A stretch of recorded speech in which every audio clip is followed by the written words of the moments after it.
Greetings, colleagues, and all our participants, our speakers that have joined us.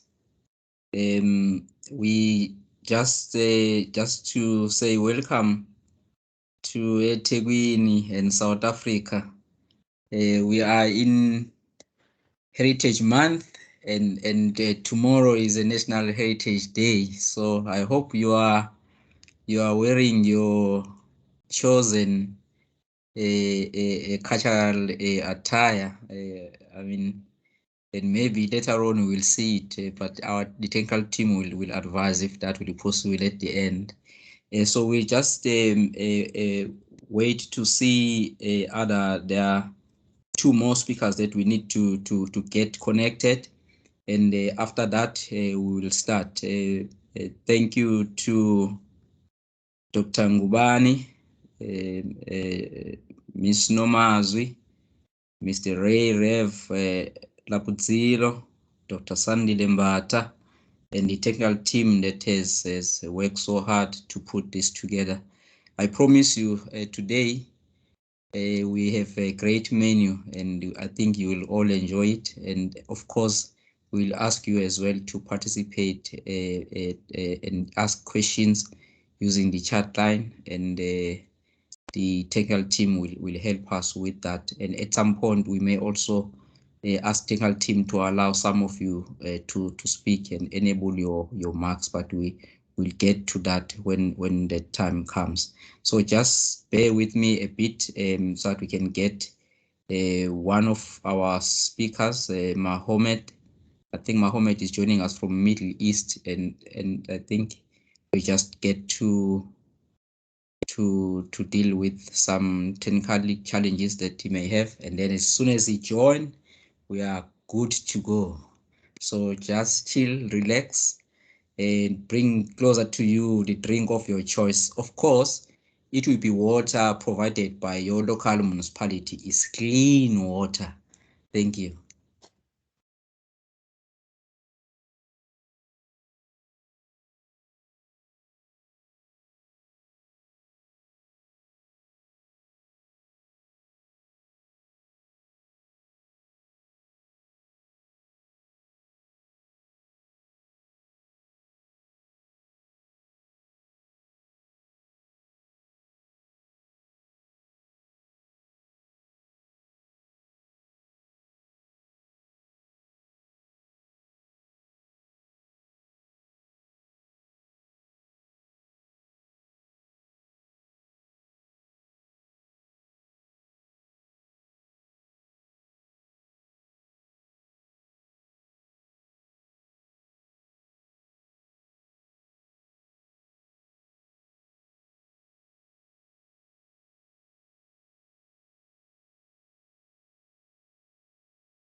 Good morning, colleagues. Usia, who's helping us with the technical aspects of the webinar, has a bit of an issue with his machine.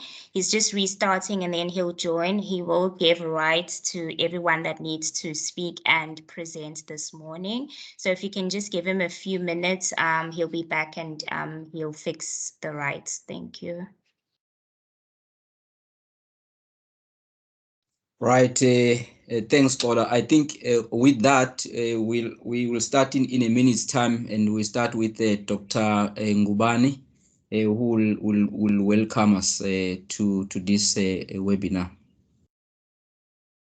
Dr. Ngubane, you could be ready, and if it allows you can share your video as well, so that we can see you, and that will be fine. I think colleagues, let us in earnest. I mean the other speakers will join as we move along. And thank you very much once again for joining us. We are co-hosting this important webinar with the with Microsoft, of course, eThekwini, powered by Microsoft in this particular case to host this important webinar.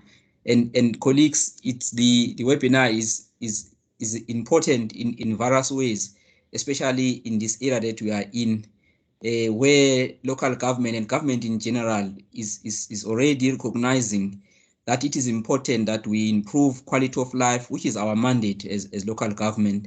But within that, how do we use the data that we have in various units within municipalities, and how do we really try to create some kind of a single view of the people we seek to serve and serve them in the best that we can, and improve how we take decisions, improve how we understand our clients, and in that way improve service delivery and improve quality of life. But without giving much to this, I think it is really befitting that we look at how we use data, and we like that before we talk too much about data and what is required for us to navigate in that particular journey, that we are first welcome by Dr. Mpilo Ngubane. Dr. Ngubane, I would like to allow you to share your video if you can. Dr. Mpilo Ngubane is a head for the eThekwini Municipal Academy. In simple terms, in other environment, he would have been called a chief learning officer. He's an experienced public servant. He has served in different municipalities as a municipal manager, and he also served in other agencies of UN, especially around learning and knowledge management, and currently is serving in eThekwini as a head of eThekwini Municipal Academy. In fact, it's an academy which is a home of one of the program that eThekwini leads, which I think most of you know, and you have been visiting lecturers in some of its program, the Municipal Institute of Learning. Dr. Ngubane, over to you.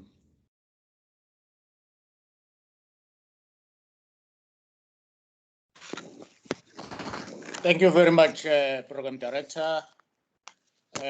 Greetings to all of you delegates, with all protocols observed, obviously with special greetings and gratitude to the executive management from Microsoft, who are partnering with the eThekwini Municipality today to convene this webinar.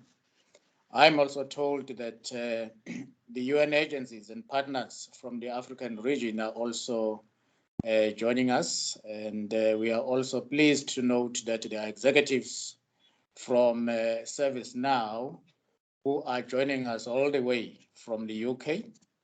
I also would like to acknowledge the executives from national and provincial COGTA, Human Settlements, ESCOM, Environmental Affairs, KZN Premier's Office, South African Cities Network, as well as Ernst & Young. I want to also acknowledge the executives from our neighboring municipalities with the likes of Huku District Municipality, Rainkonyeni, Herikwala, Umhlatuze, our executives and colleagues from different departments within eThekwini Municipality, and all the stakeholders who are joining today from all over the world. Ladies and gentlemen, I want to say it with pride that eThekwini Municipality is a world-class megacity that recognizes the value of data and insight-based policy development and decision-making, as well as inclusive planning. We have made great strides in our digitalization journey. However, we are also aware of the fast pace in which artificial intelligence, the Internet of Things, and data insights are continually evolving. Hence the need for us to host this engagement today in order for us to understand and fully explore the technological advancements which are introduced daily. Our desire is to leverage these tools as far as possible, not only for us to realize our vision of becoming a smart city by 2030, but to also ensure that we provide world-class service delivery to our citizens, who, as we know, keep abreast with world-class technological developments almost on a daily basis. I believe that this is one of the reasons why we are here today. So when COVID-19 catapulted society into a new age of remote work, school and life, we also observed a widening divide in access to the digital tools that enable participation. The municipality was not immune to those changes. The city had to embrace and adapt very quickly to remote working to ensure that it follows the COVID-19 regulations and protocols while ensuring that the service delivery is not compromised. To reduce the transmission of COVID-19, we saw thousands of eateries across the globe responding to the threat by introducing touchless menus, digital orders, and contactless deliveries. Many restaurants withdrew printed menus during the pandemic in favor of QR codes, sending diners to online ordering platforms. I'm sure that some of you have already experienced this during their outings. While these are good examples of quick response and adaptation, we must take our actions a step further and ask the questions. How inclusive are we to the people with special needs who reside in our municipalities? How inclusive are we to the people who are experiencing the digital divide almost on a daily basis because of their poor conditions?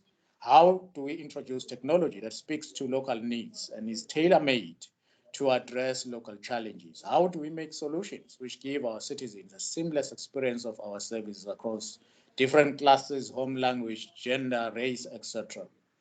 Since COVID-19, our customers' needs and priorities have changed.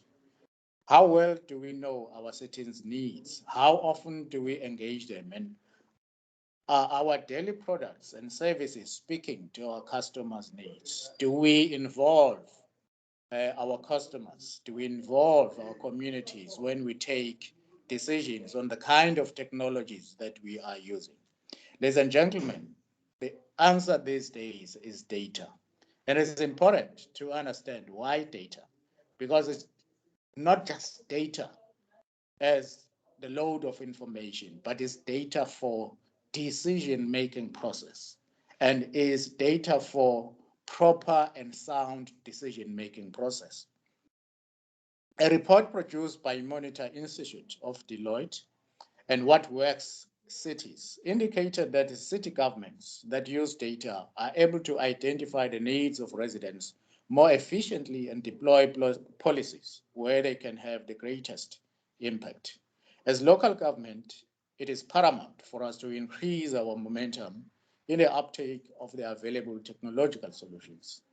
COVID-19 was a good catalyst for many of us to advance our digital transformation. It can, however, not end there. We need to continuously learn, research, and engage on such matters. The adoption of OIR-related technologies gives us an opportunity to leapfrog and accelerate delivery of key services through digitally enabled solutions.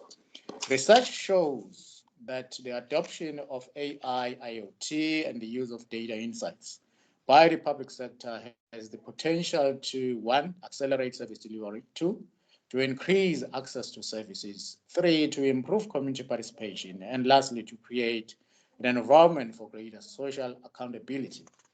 We need to make a concerted effort to commit to making greater use of technology to inform, to empower, and include our citizens in all of our activities, as outlined in the Integrated Urban Development Framework. The development framework identifies investment in innovative information technology as a catalyst to economic growth.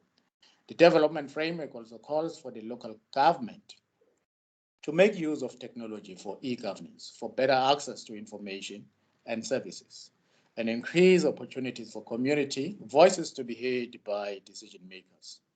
It further calls for this e-government infrastructure for the citizens to be able to report service delivery failures, monitor performance, or provide feedback to the municipality.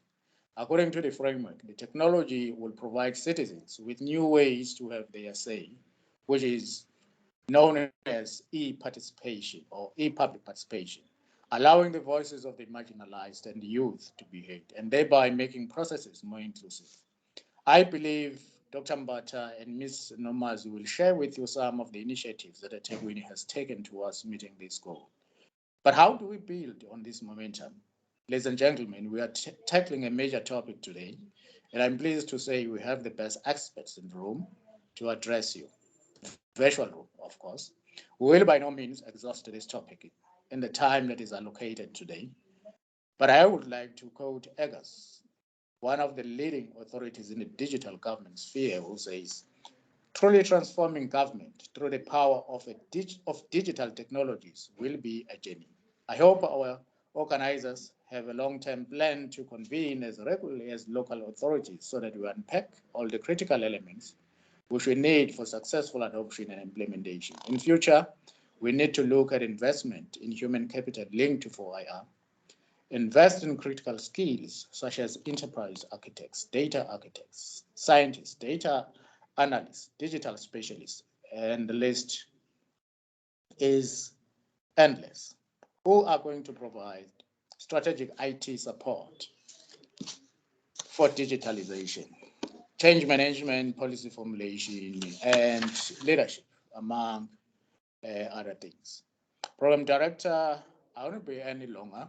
I urge all the municipalities and stakeholders in attendance to join eThekwini on this investment towards this digitalization paradigm shift.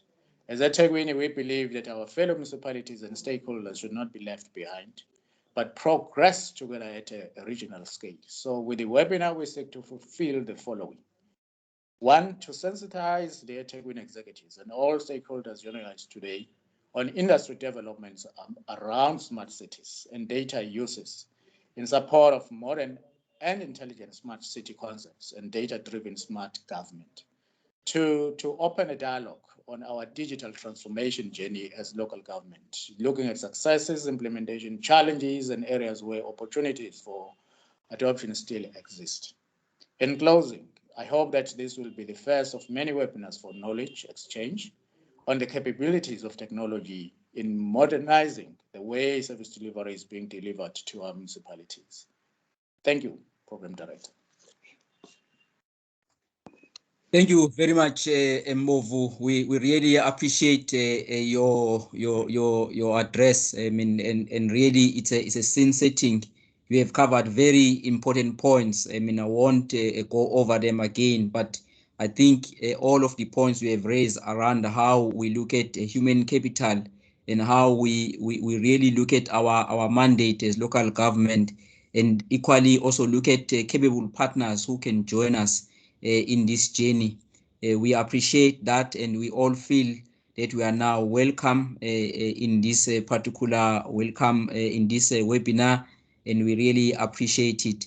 So in this case, Mbovu, I also like to maybe take this opportunity to apologize on your behalf, because you did indicate to me that you have to, after maybe 12 minutes from now, leave the webinar. Not that you don't think it's important to stay with us, but you have to go to our Municipal Public Accounts Committee, which is called MPEC, colleagues, and you know it is equivalent to SCOPA in Parliament. That's where we have to account for the resources entrusted to us as public servants. So Dr. Ngubane will have to go there and account even for the resources that we are investing to host this webinar today.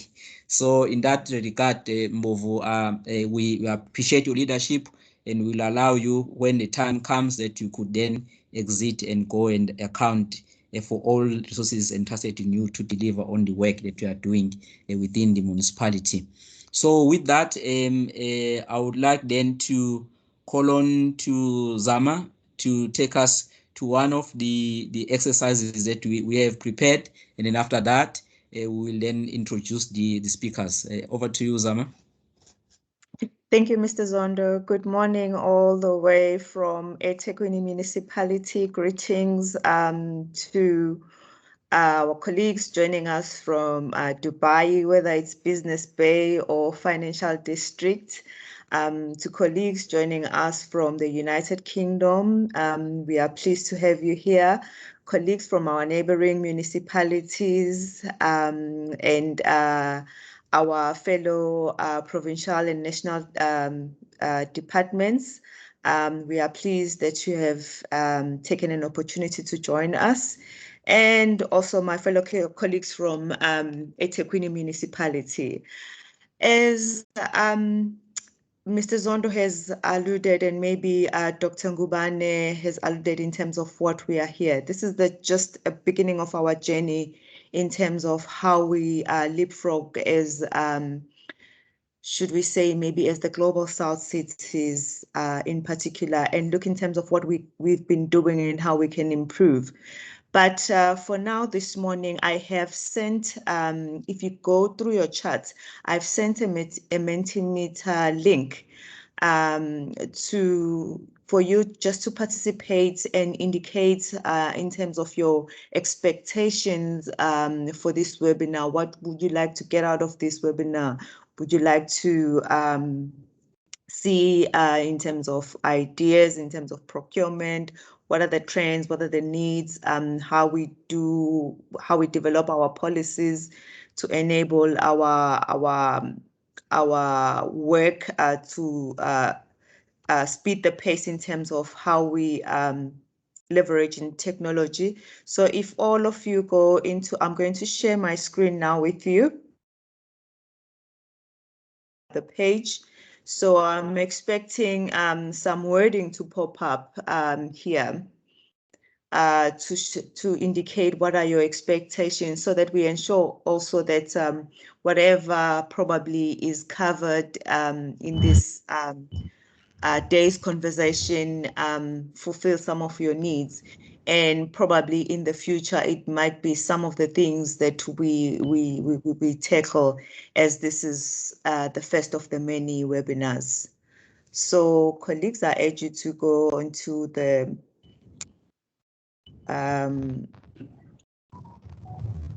chat box and just click on that link that I sent on the Mentimeter. If you are struggling with that, you can just, oh, there we go. There we go.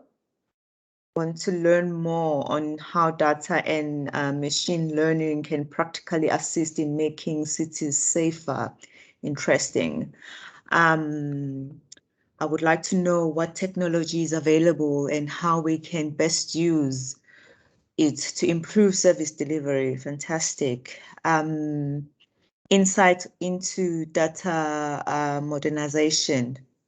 Come on, people, there's so many of us in this room, and we would like to cater your needs, you know, and enrich our conversation, so that especially when our speakers deliver their presentation, are able to accommodate or touch a little bit on these issues. So I see there's another one. How can technology enhance policy and resolve crime? That's also talking to safety as well. So so basically modernizing our safety. This is called what did they call it in Japan? They call it smart safe cities. They do have a program where not as invasive as China, with, but they use it to deter crime. I believe there's more, or you just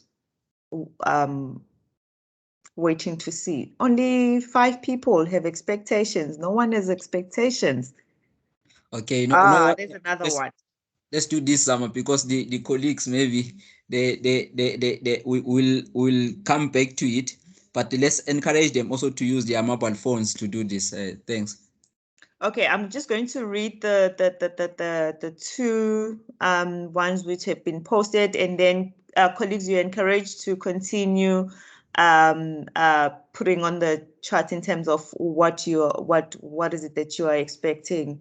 How can eThekwini use technology to reduce pollution? Over the last 18 months, the new normal has created a lot of rapid change, and we still have a lot to learn. Peer learning is one of the best ways to learn and share ideas. Technology contributes to greener economy and municipalities. I like that one. I'm biased because I'm in the space of climate change. Is there enough spatial data in Africa to support smart cities? How prepared is Africa for IR and Smart Cities 3? What strategies can be used to incorporate rural citizens? I just want to remove this so that I can be how to engage citizens better, as this is eThekwini Municipality's weakness. Let's do this, let's allow the colleagues to carry on, and then we will put back these some of these, especially those that are questions like when we get to discussion. I think it will be better that we reflect back to them. In this case, I think these are good expectations, and some of them are good questions. I like that one. They say how to engage citizens better, as this is eThekwini's weakness. I think it's time to improve, and especially being eThekwini, having 42% of its inhabitants under the age of 35 out of 1.4 million people. I think with that, Zama, thank you very much. Colleagues, please expect that Zama and many other team members and our engineers behind the scenes, sound engineers, technical engineers, will be doing more of these exercises as we move along, and we want you that you fully participate in this, because that's how we will also engage, allow you to engage with us as well as the speakers. We want your voices as well. I think with that, I'm told that most of our speakers are in, and I would like that I introduce them now. I will ask all the speakers to turn on their cameras. So Nomazwi, Dr. Mbata, Mahomet, yeah, Ray, lovely. Dr. Ndlovu is not yet there. Lovely colleagues. Siyabonga, can you spotlight them, please? I want them to appear big. Spotlight them if you can, our engineers there, please. So, colleagues, without wasting time, I will start with the Nomazwi. Nomazwi is our colleague. He works here in eThekwini Municipality as a deputy head in our unit, information management unit. If in other environment, he would have been called deputy CIO, and he's responsible for customer services. But they all have got really long history, experience, knowledge, and expertise in the ICT industry and digital transformation. So I can't go through all their CVs, but the team will post their full profiles on the chart. You can look at them. After that, we have got Mr. Raymond Rev Rabudzilo, who's a public sector lead from Microsoft in South Africa, and of course a global Microsoft lead in essence. Also has a long history in ICT industry, in national government, provincial and local, and has served in different parts of the world in aviation and telecoms. And again, we are so happy to have him here. And again, you can read the full bio on the chart that the team will provide. We got another friend of ours, Mohammed Esier, a digital and government public sector consulting leader of EY, also with long history on digital government, digitalization, leadership training from Harvard, and spending a long number of years in government in different parts of the world. We are also happy to have you, Mohammed. Mohammed, you will tell us when it's time for you to speak, to say, where are you joining us? Are you joining us from Middle East, or we are joining us from UK today? And then Dr. Ndlovu, I'm not sure if Dr. Ndlovu has joined, but I will introduce her in any case, even if she hasn't joined yet. Dr. Ndlovu is our colleague. He's a Deputy Director General in the Provincial Strategic Management Branch of the KwaZulu-Natal Office of the Premier. Is a doctor by profession. She has also served in different aspects in public sector and private sector. And again, you will see all her good work and the long history that he has served in different positions in both public and private sector. We got another friend of ours, Dr. Mbata. You know Dr. Mbata, Sandile Mbata is my friend, is my neighbor as well. We are neighbors in the office. He's a senior manager for research, policy advocacy. We are in the same department, in the same office of strategic management in eThekwini Municipality. And he also have got a long service in public sector as well as a private sector, and we are looking forward to hear all of the stories that they are sharing with us. Nomazwi, you look fantastic on that traditional attire, as well as Sandile. Now, Ray Rev, you didn't get the memo, but it's fine. So, right. So, colleagues, Mohammed, we are in South Africa. Is a National Heritage Month. Tomorrow is a Heritage Day. We didn't send you the memo, but it's fine. So I think let's kick this presentation. We'll start with Ray Rev, and then colleagues, you can now switch off your mic, and then start with a presentation by Ray. Ray, over to you. Thank you very much, Program Director. I started feeling a little bit bad when I realized that I'm not in my regalia, but maybe I will get a chance and a break sometime during the webinar to go and change. Thank you very much, and I won't go through all the protocol, and I'll just say all protocol observed. My presentation this morning is to share about modern government data and advanced intelligence-driven smart cities. My name is Ray, as the program director has mentioned. Just some insights into research that has been conducted based on figures from the United Nations, based on figures from the analysis report on smart cities. And the view is that 60% of the world's population by 2025 will be living in urban areas. And if you think of this, you know, there's two primary things that you can actually think of. First is that 2025 is just 4 years away. And the second thing is, with all these people moving into urban areas, what does the demand and what does the picture of data actually look like? With 2 billion additional people living in cities by the year 2045, that looks for me like something that is really going to happen even before 2045. If you take into account the way that we consume data, if we take into account the structure of the services that are provided to citizens, there's definitely going to be a lot of change. So, I mean, what are the common challenges and what are the issues that cities around the world are facing? Mr. Zondo mentioned a bit earlier that we'll be enjoying, you know, a glass of clean water from the local municipality. Definitely, water is one of the challenges that cities face.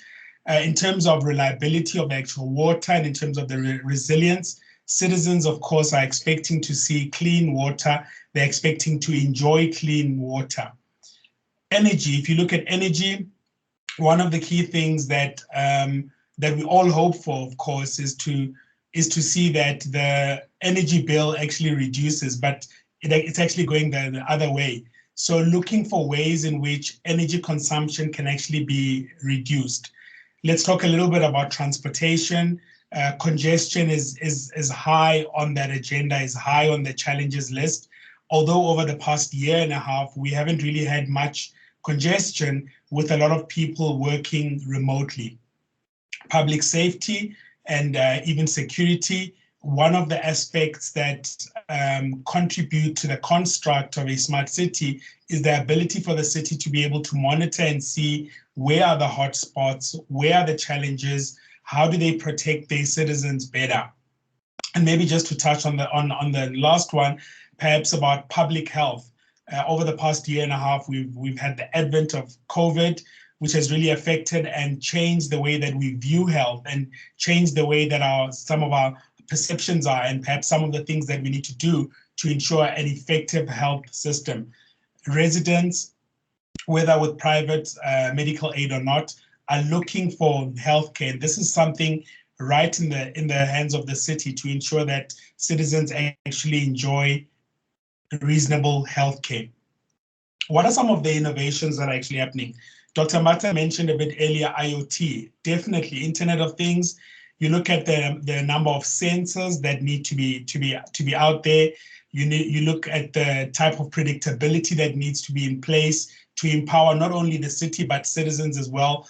We are all looking for some sort of predictability when we're living our life, whether be it the congestion of traffic and knowing which route to take, whether be it the analysis of data that is actually ahead of us in terms of saying from an electricity spend or energy spend, what has been the spend over the past couple of months, maybe 6 months.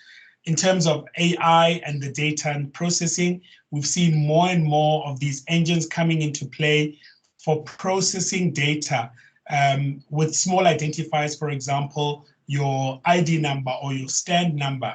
How does the city then leverage off that basic information, off that primary data, to be able to plan better, to say we need a little bit more space in terms of parks. We need to expand the roads that we actually have within the city or within the jurisdiction.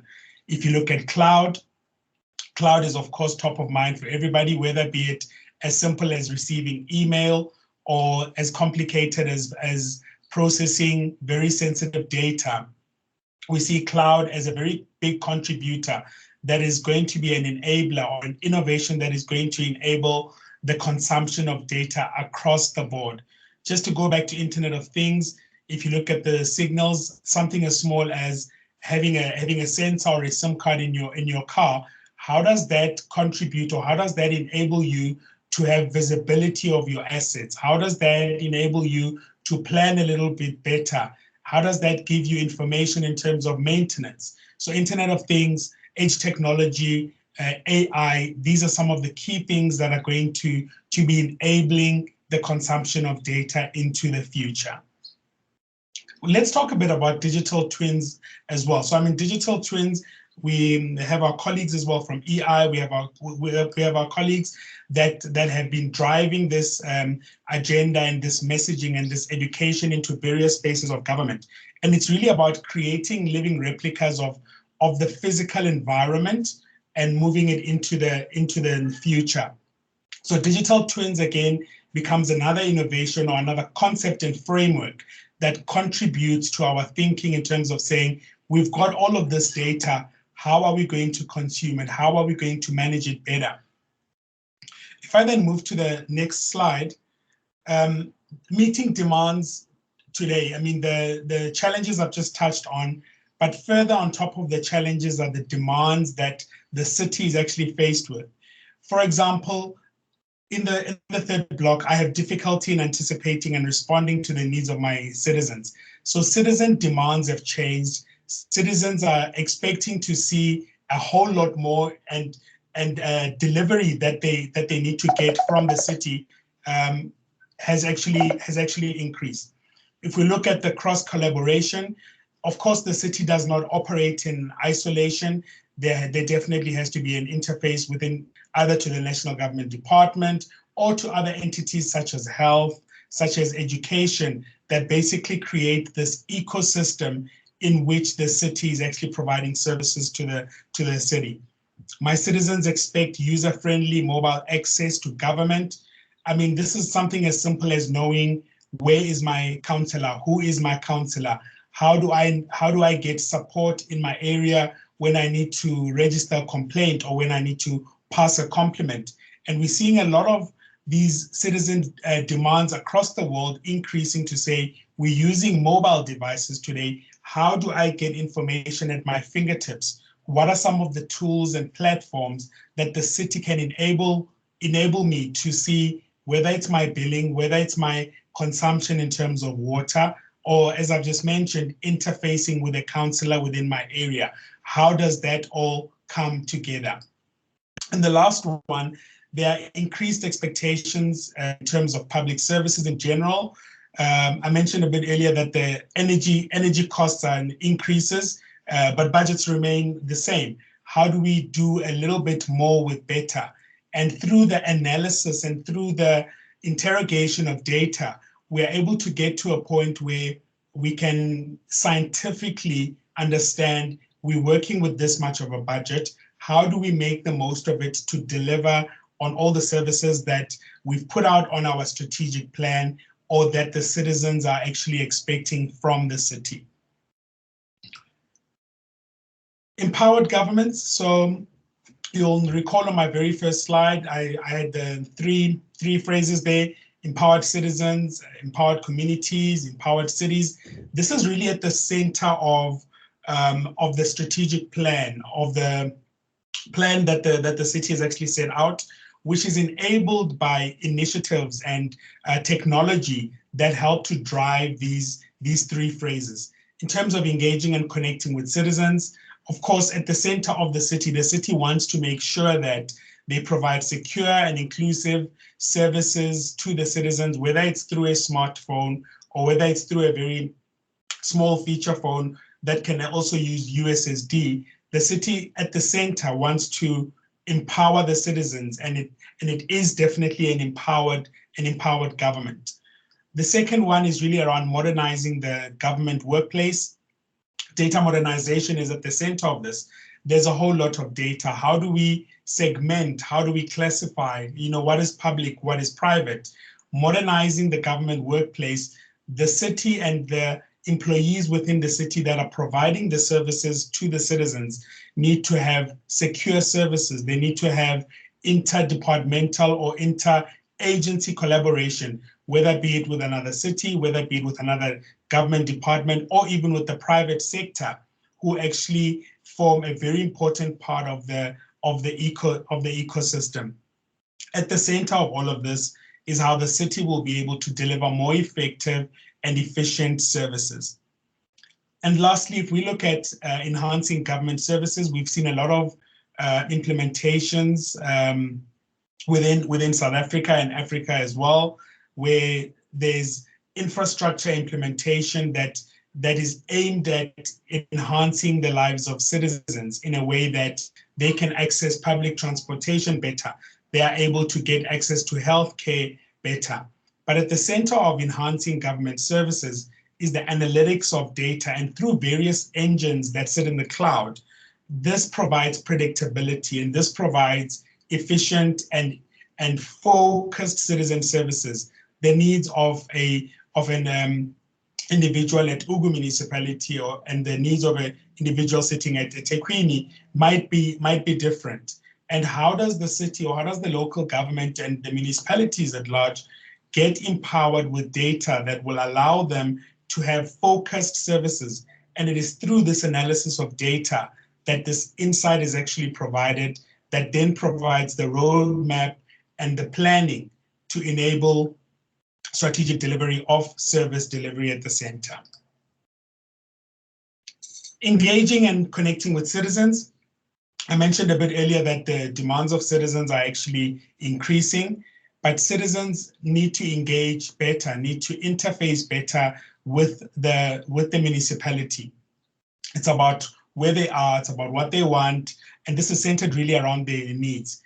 The needs of the municipality, of course, are driven by their strategic plan, and their goal, of course, is to enable faster response times and, of course, very quick issue resolution, whether it be it reporting a burst pipe in one of the main streets, whether it be it reporting electricity faults. These are things that are possible today through the enablement of technology. Providing real-time alerts, the city wants to know, to say, are we progressing on an issue that has been logged? Are we progressing in terms of the plan that we put in place? How do we then get that visibility either through a dashboard so that we are continuously able to update the citizens? Modernizing the government workplace. This you'll remember from 2 slides ago, this was at the center, and it's really centered on automation, automating processes, whether be it a simple process of requesting a new installation in a certain area. How does that get enabled through intelligent tools? Increasing the agility and mobility of employees. And these are employees that are sitting within the city. How do they become productive from wherever they are, whether it's attending to an issue that has been logged, or maybe just giving a general update to the citizens? Modernizing the government workplaces at the center of ensuring that the city is actually empowered to do a little bit more. And lastly, which is maybe one of my favorite points, is the cross-agency collaboration and improved productivity. This is at the center really of both the citizens and the city as well, to ensure that collaboration, whether be it sourcing some additional help from a healthcare perspective, some additional ambulances, or even from an energy perspective, how do we then request additional energy, seeing that there's been an increased demand in a specific area. Enhancing government services. This is really about tapping into the data and solving problems before they become issues. I mentioned a bit earlier in terms of hotspots. So you want to really have the sentiment analysis from the ground. How are the citizens actually feeling about the service that is provided in their area? This is, of course, to prevent things like riots and unhappy citizens within a specific area. Advanced analytics. This is really one of the pillars in terms of enabling government services to be able to make decisions a bit better and a bit faster. And at the center of it is, of course, to improve citizen services. And lastly, improving productivity by automating time-intensive and inefficient processes. Do I need to really go to the to the building to be able to change my address? Do I really need to go and stand in that queue, or is there another way that I can log into a portal and be able to change details that are captured on the system, whereby it will increase my productivity, and of course it'll give me some time back in terms of efficiency. Lastly, then, this is my last slide, just talking about digital twins. I mentioned that it's about bringing the physical and replicating the physical within a digital space. And at the center is really to enable informed action and control. There are 4 key pillars in terms of remote operations. Rewind and replay. Why is this important? Because you want to analyze and you want to have visibility in terms of what is actually happening within your area of jurisdiction. Serialized asset tracking. We mentioned a bit earlier that there's going to be an impact meeting. They need to know what are the resources being spent on? Where are the resources? Are the resources tagged? Can we trace those resources? How do we make sure that if that whole process is actually effective? And lastly, digital verification and validation. I mean, we're living in a space where security is at the center of everything we do. We want to make sure that is the person that I'm actually engaging the correct person that I have reached out to? How do I make sure that this is a verified person? How do I validate that? And this is really at the center of technology and enabling the digital twins. My presentation this morning was to share on some of these insights in terms of data modernization. And I would like to take this opportunity to say thank you very much, Program Director, and I appreciate the opportunity to share these insights with you. Mr. Zondo, over to you. Thank you very much, Rev. Let's give him a clap. Those who can, there's a virtual clapping way. Thank you very much for that insight. We appreciate it, all the things that you have raised. What I intend doing, colleagues, participants, and partners, is that let's take these 2 presentations from Ray as well as Mohammed, and then I will take key questions of clarity from those. And then after that, we'll take now the case studies from Dr. Mbata and Dr. Ndlovu. So I will ask you just to note your questions, and you can also post your questions on the chat for these 2 presentations, because they ground us on what is it that we are talking about, what is happening around, and again within the context of improving service delivery. And again, I like the areas you raise, Raymond, Ray, around empowered government. In our case, we talk about a capable state and empowered citizens. In this particular case. So a state must be capable to deliver on the mandate, but equally the citizens must be empowered to advance local governance. And I got a colleague from the UN agencies who will talk about this at some point when I bring him in. So with that, I would like to invite all the participants to start writing down their questions. They can post them on the chat, but key questions of clarity for now. And then I would like to take Mohammed to also put it nicely together on setting the foundation correct before we move to cases. But after the Mohammed's presentation, I would like some short engagement, and then we can move to the case studies. Mohammed, over to you. But please, brother, tell us where are you joining us today before you start. Over to you. Thank you. First of all, pleasure to be here with you all today. And secondly, it's really an honor that you invited me to participate with you and share some views and insights. Today, I'm actually in Saudi Arabia, in Riyadh, the capital city, and it is their national day. So celebrating with some of my Saudi friends, colleagues, being with them here today, their national day. So let me just present something so at least I can use it as an aid to share. Second. Okay.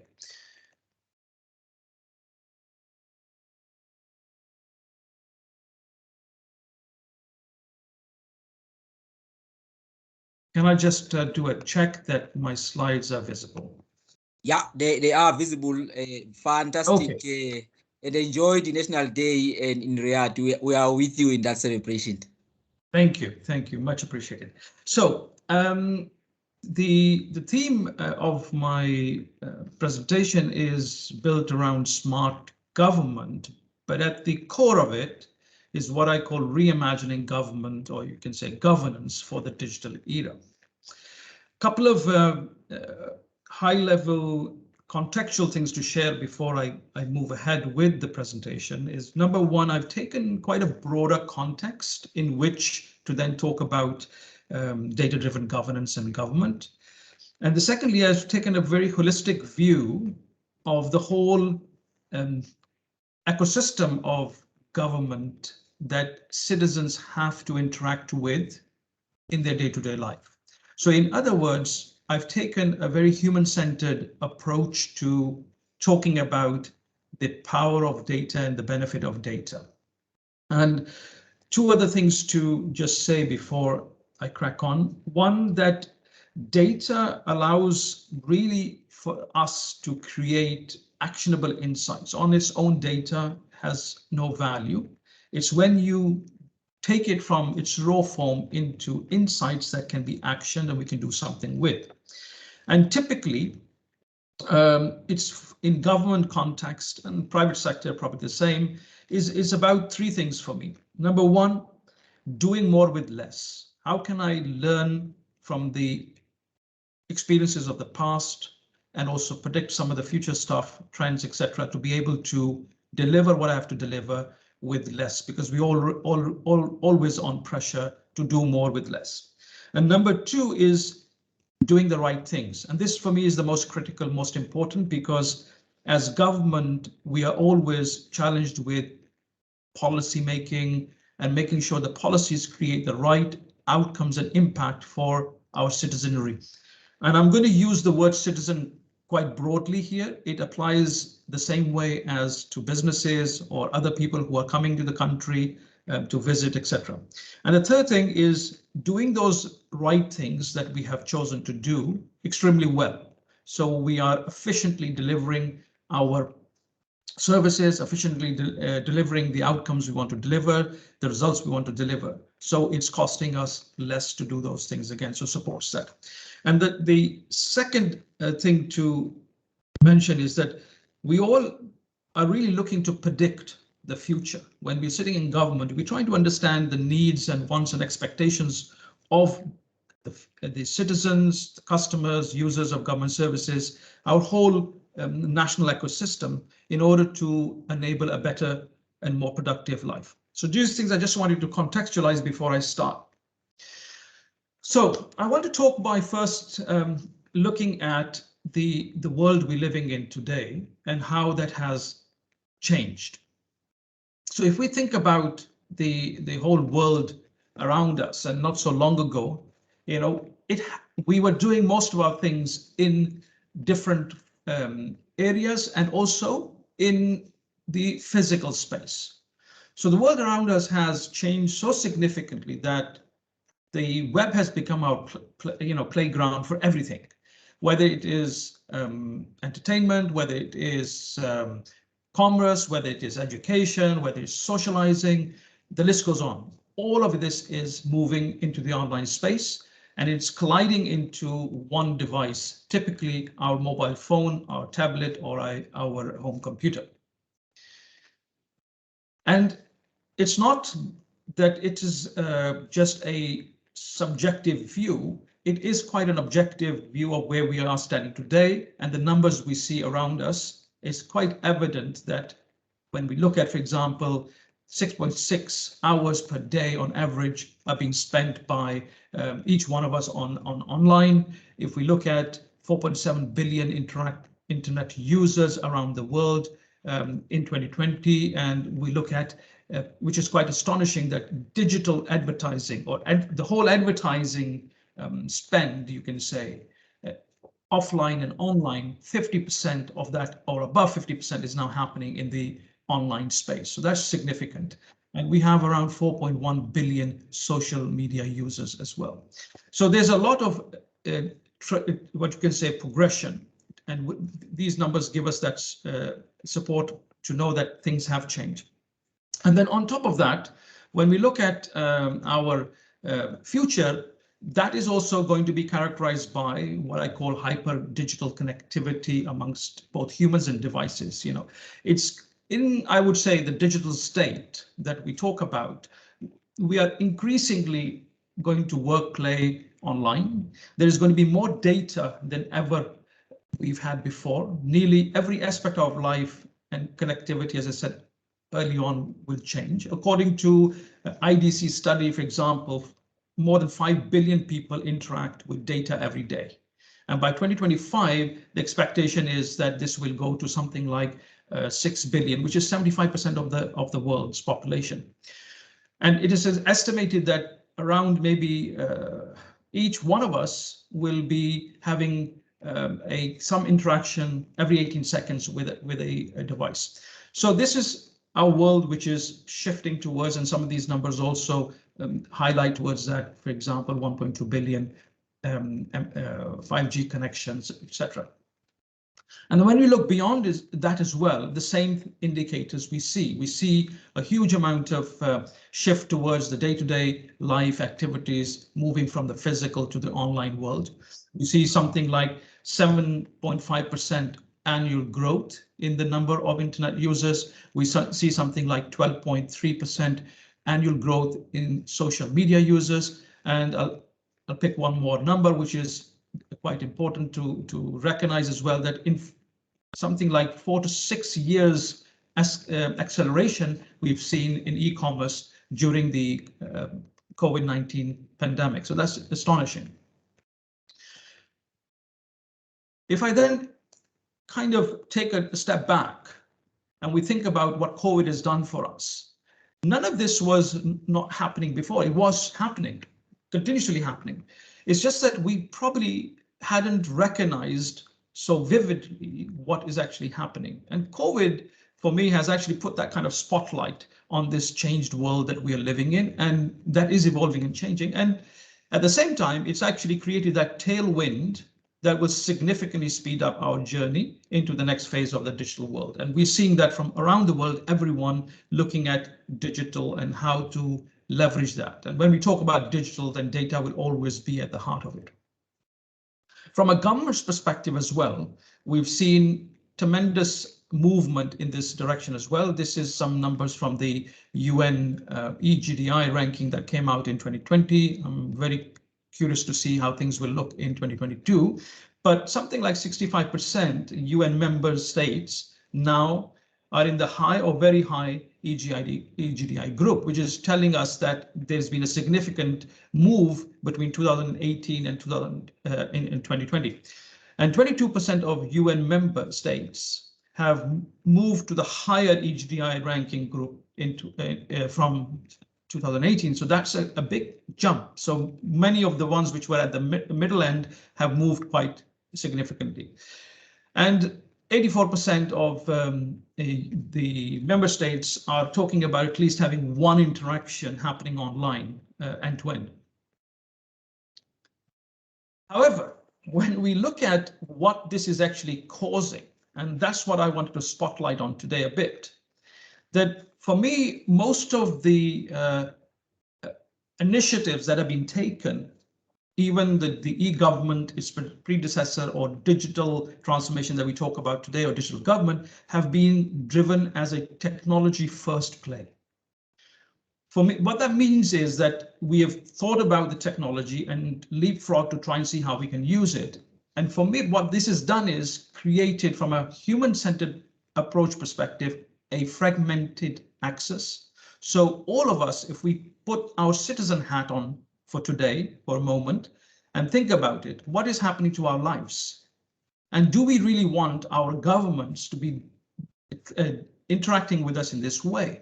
We already are having to deal with so many different applications that are coming out every day. We don't know which applications to use, not use, etc. And governments are no different, whereas it's looking at creating hundreds of mobile apps at a federal level, state level, at a local level, depending on the structure of the country. Hundreds of fragmented portals, hundreds of physical kiosks or contact centers or service centers.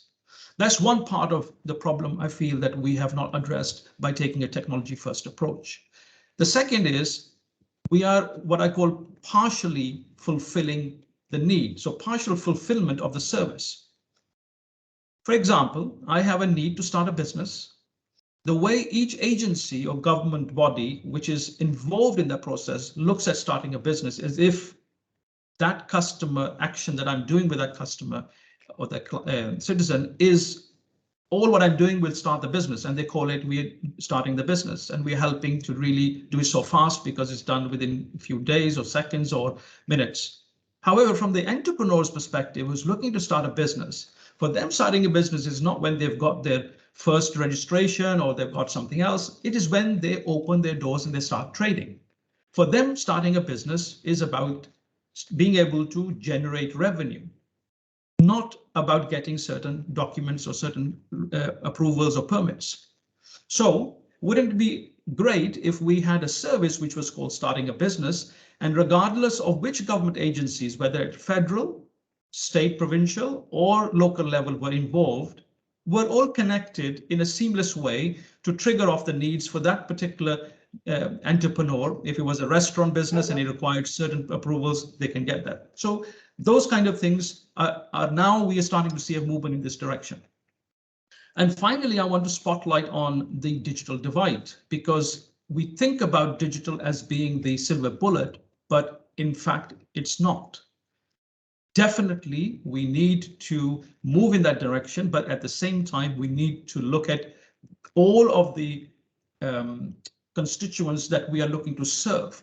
So we need to take an approach which I call inclusion by design. So we think about who we're serving and making sure that we don't leave anyone behind. Even today, 3.7 billion people in the world are not connected. Majority of them are women, and most in developing countries.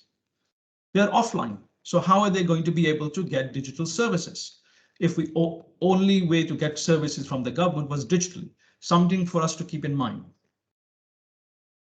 So what does this mean? For me, it means that we need to actually, create a government model that is fit for the future digital era, rather than looking to just do digital transformation. And one that actually harnesses the power of data that is required for us to ask some fundamental questions. Number one, why do we do what we do today? Are these things even needed or redundant? If still needed, is there a better way of doing that? Or should someone else do them? And most importantly, what are we not doing today that we should be doing as governments at different layers of the hierarchy? For me, this means then going beyond what I talk about digital or digitizing, and to really take a paradigm shift and reimagine the role and model of governments and governance. I'm talking about moving to what I call smart government. So even leapfrogging the whole concept of digital. E-government, digital government is about making a change in people's lives, but it's still being driven as a technology problem rather than a business model problem or an operational problem. So it's time for a radical change. We need to look at building ground upwards, a citizen or customer-centric core model of government, which I call smart. And I chose the word smart very purposely because it actually is about acquiring and apply knowledge and skills, think or respond quickly and efficiently. Who wouldn't want the government to be like that? So smart is also a word which will always remain current. Digital, there will be another version of digital as we had for e-government. Now we have digital to be something else as a word. Why not start to fix our mind on something which is more than just technology? And this could be a start. And for me, this is about a system that has the ability to constantly identify, predict, and understand the needs of its citizens, its customers, before they have even figured these out. And that's where the power of data analytics comes in and converts this intelligence and insight into actions that enable citizens to live secure, healthy, meaningful, content, and fulfilled life. And in its essence, it should be about effectively and efficiently. It uses all the resources at its disposal to achieve this purpose, whether it's people, natural resources, digital and other technologies, big data, advanced analytics, you name it. But it should be constantly questioning the status quo, challenging that every time so that we always move forward. For me, this means having our government model more of an enabler than a doer, and better connected to its core purpose of serving the citizens and customers and other beneficiaries. Having the ability to acquire and apply knowledge and skills quickly, effectively, for the benefit of its stakeholders. I feel this government should be built around 5 core principles. Focus should be citizen life experiences. And I'll talk about this in a little later, a bit more. Core, which is the center, should be data analytics. That's the only way we will know what our citizens need. That's the only way we'll know how to better and more efficiently run. The model should be more ecosystem centered. So rather than trying to do everything myself as a government, let's harness the power of the ecosystem, whether it is startup community, whether it's the enterprises, technology firms, whether it's academia, thought leaders, you name it. The emphasis should be digital by default, but not only. It should also keep in mind that there are many people who are not digitally literate or connected because they don't have access. But the obsession should be with outcomes, not outputs, because our results tangible results will come when we are looking to deliver outcomes, not the process itself. And for me, this is transitioning from a very complicated and cumbersome citizen-government relationship, which is, in my opinion, reactive, only partially fulfilling the need of the citizens and customer, and is putting all the burden of effort on the citizen or the customer themselves. And as you can see from this depiction, how the complication is at different layers, whether it is local, federal, state level itself. And we have to be the ones who are doing the actions, not the government themselves. So what could the future look like? For me, it is about creating this new layer, which is about citizen life experience management, where we are thinking about the end-to-end life journey of our citizens, and we are designing proactively how that life experience could be. And as you go through your journey of life, we proactively design and we manage a life experience as a product. And we enable that product through various policies, various services, but also looking at connecting the private sector and the public, the NGOs, the third sector into play as well, and looking at it from a holistic perspective. Simplifying the access to government by having one single window, one single digital physical window to to government services, having it as a omni-channel experience and also having it as live moment-based services, moving towards more effortless, proactive, predictive, and fulfillment model. And if I think about an example, here we are trying to make it uber simple, ultra convenient, and super fast model.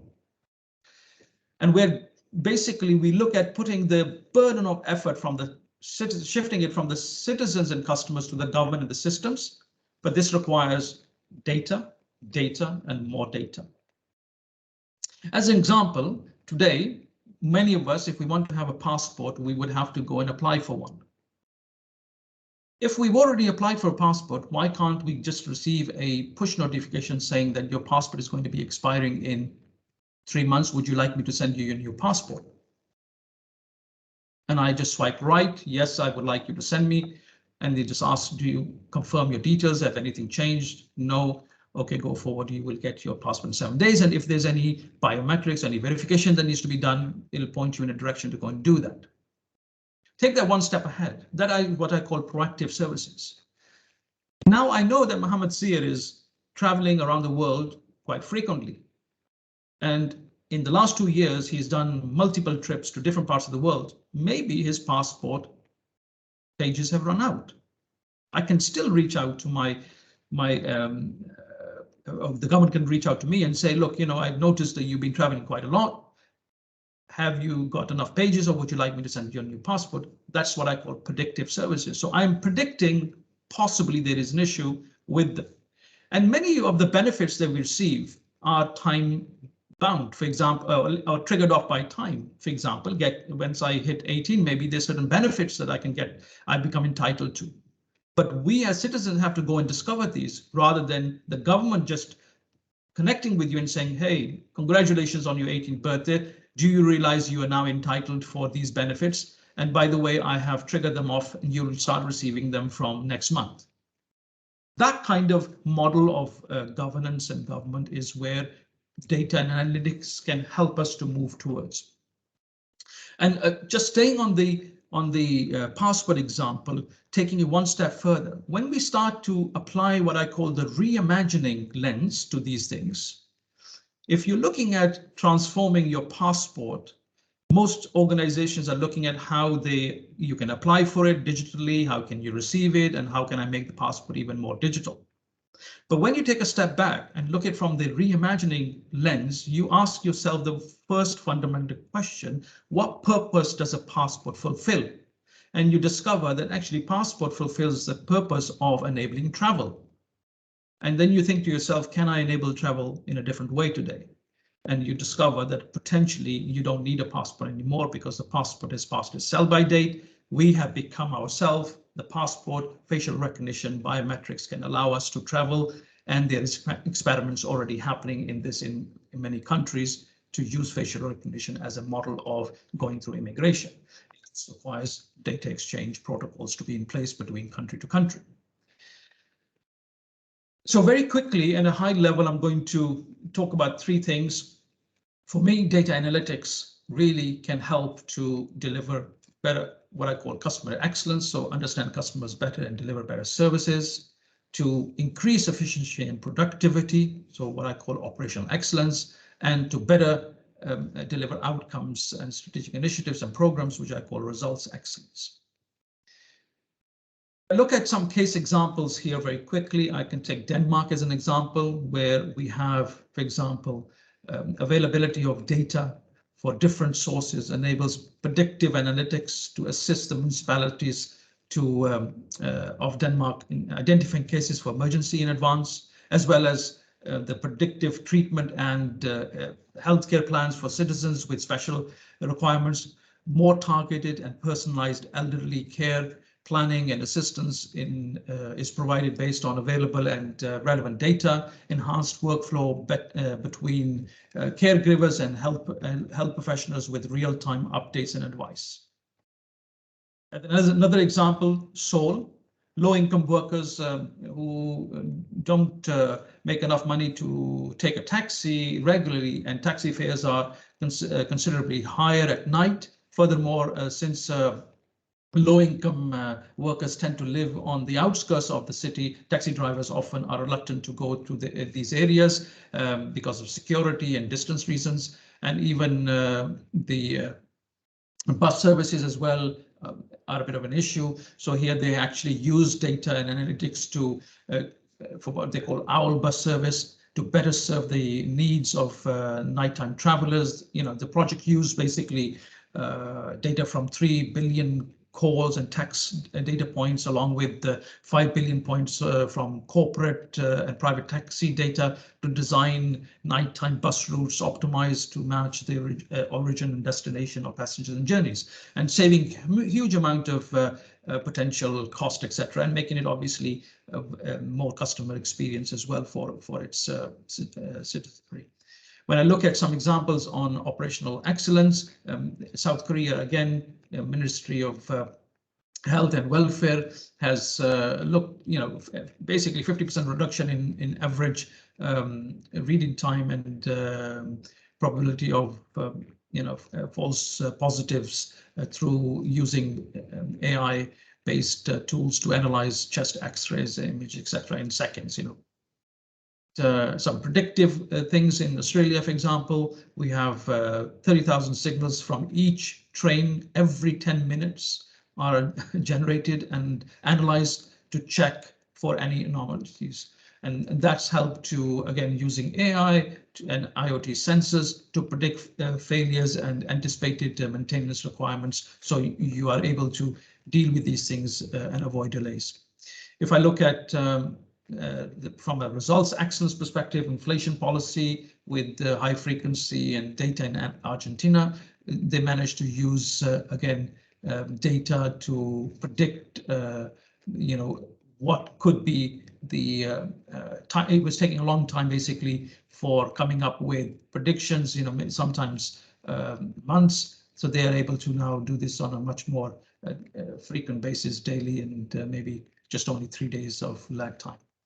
And also from a monitoring perspective of strategic projects, there was a huge amount of, this is from India, analytics used in helping governments monitor the implementation of 42 of their national flagship schemes across 20 ministries, and that helped to also deliver better results.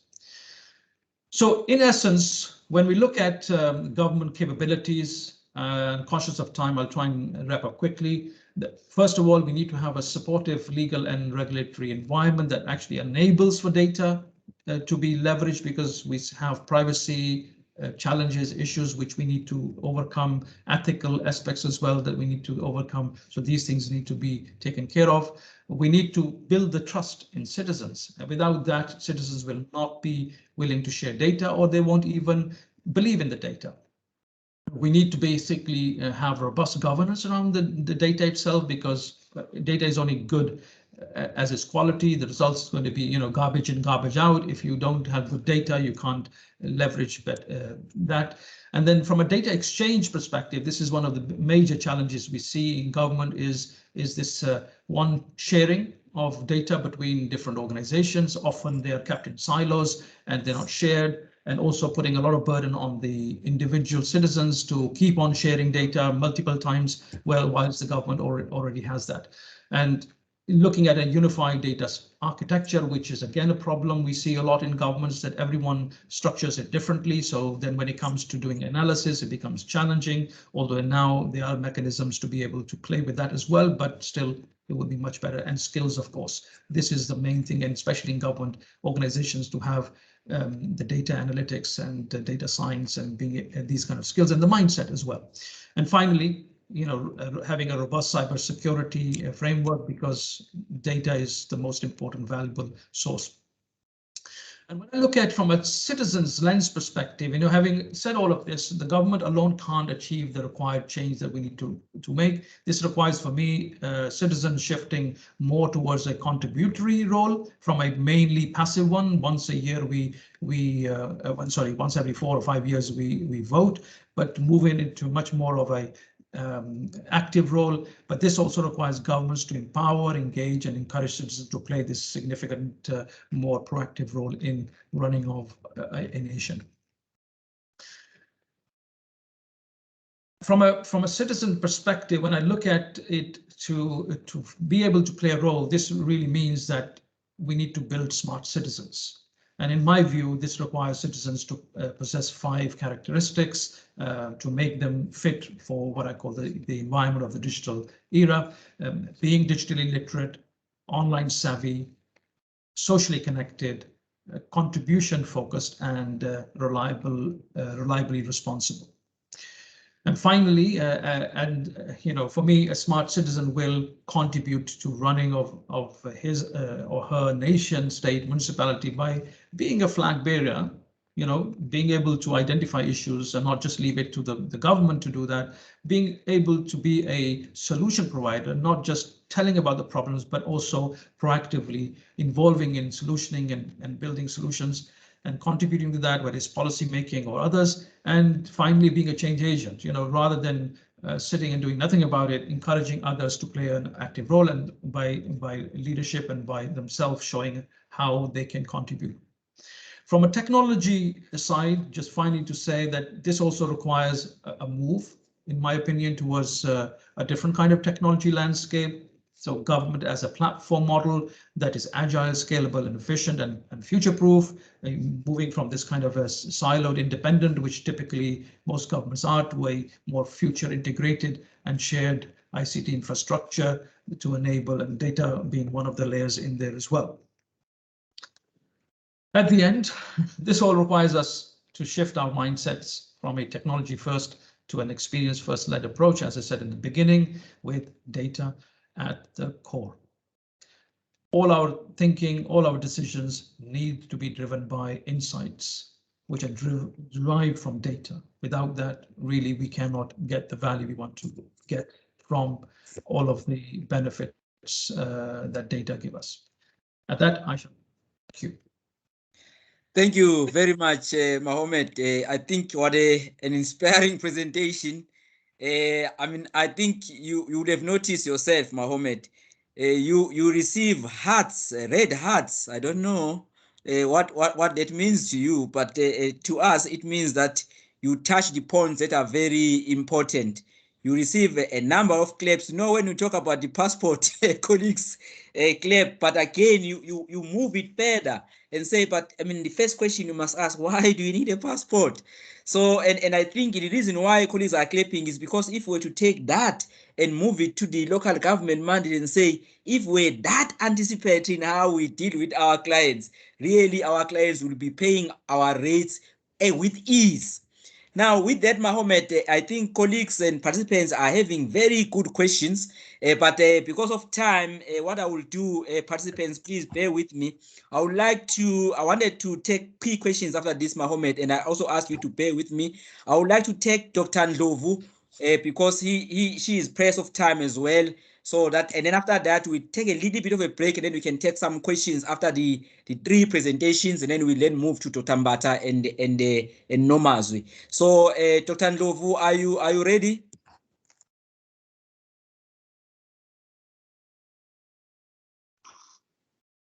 Dr. Ndlovu? Yes, good morning. I am ready.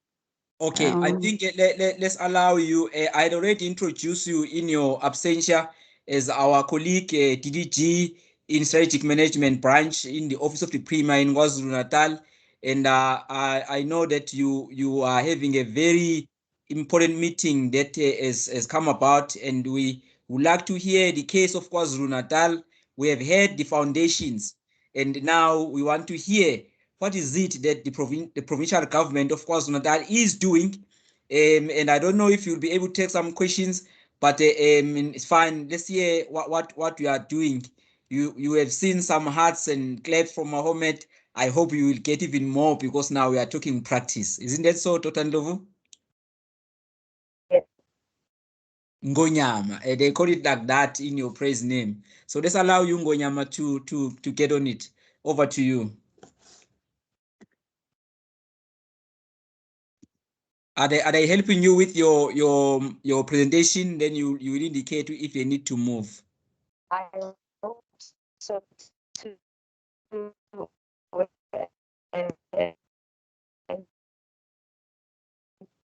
Good morning. Today, thank you. Can you move the slide to the second slide, please? Okay. If because on your wavelength, I mean your bandwidth is not that good. Maybe you can switch off your video. Let's see if it can. We're not hearing your voice well, Ngonyam.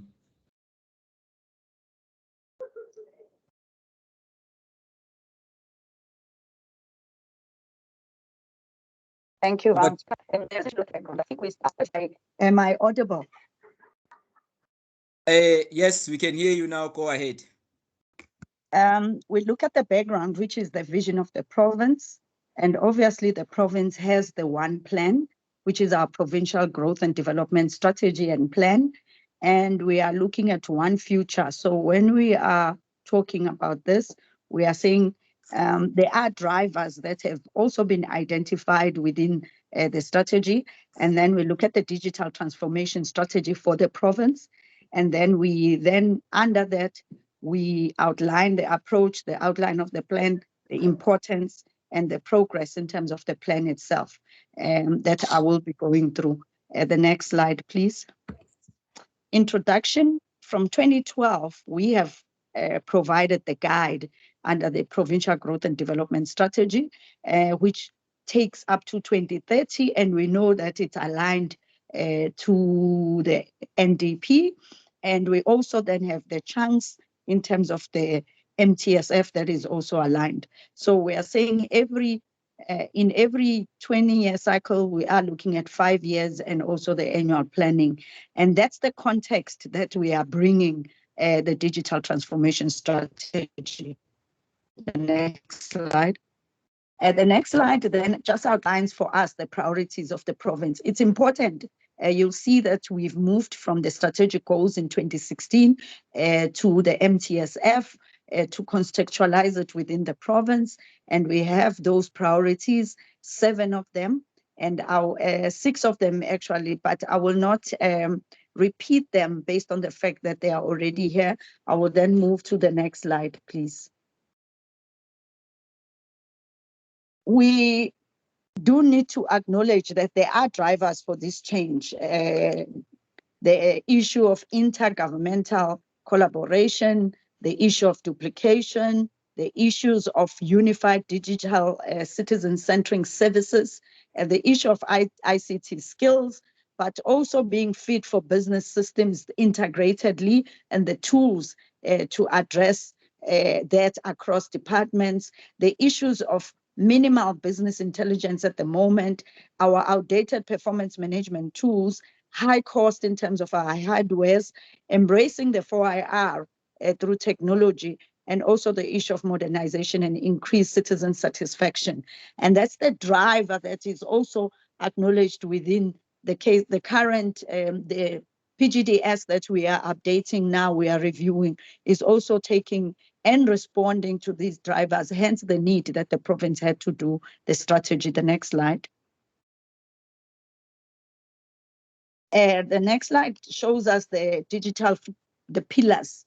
You will see that the pillars start with the issue of connectivity. The issue of skilling comes in right at the top, because without digital skilling, all the work that we are talking about will not be. And here we are talking both in government and our citizens, and saying how do we ensure that the right skills are there, the issue of information management and security, automating the processes, integrating the systems across departments, private sector, public sector, civil society, our citizens, digitized government using ICT, also the knowledge management, having the NEF Center is the hub of that. Then moving towards smart KZN end goal, and issue of monitoring and evaluation in terms of the implementation of this strategy, but governance as well, because if we are going to be delivering on this transformation strategy, we need to have a governance that is strong, that is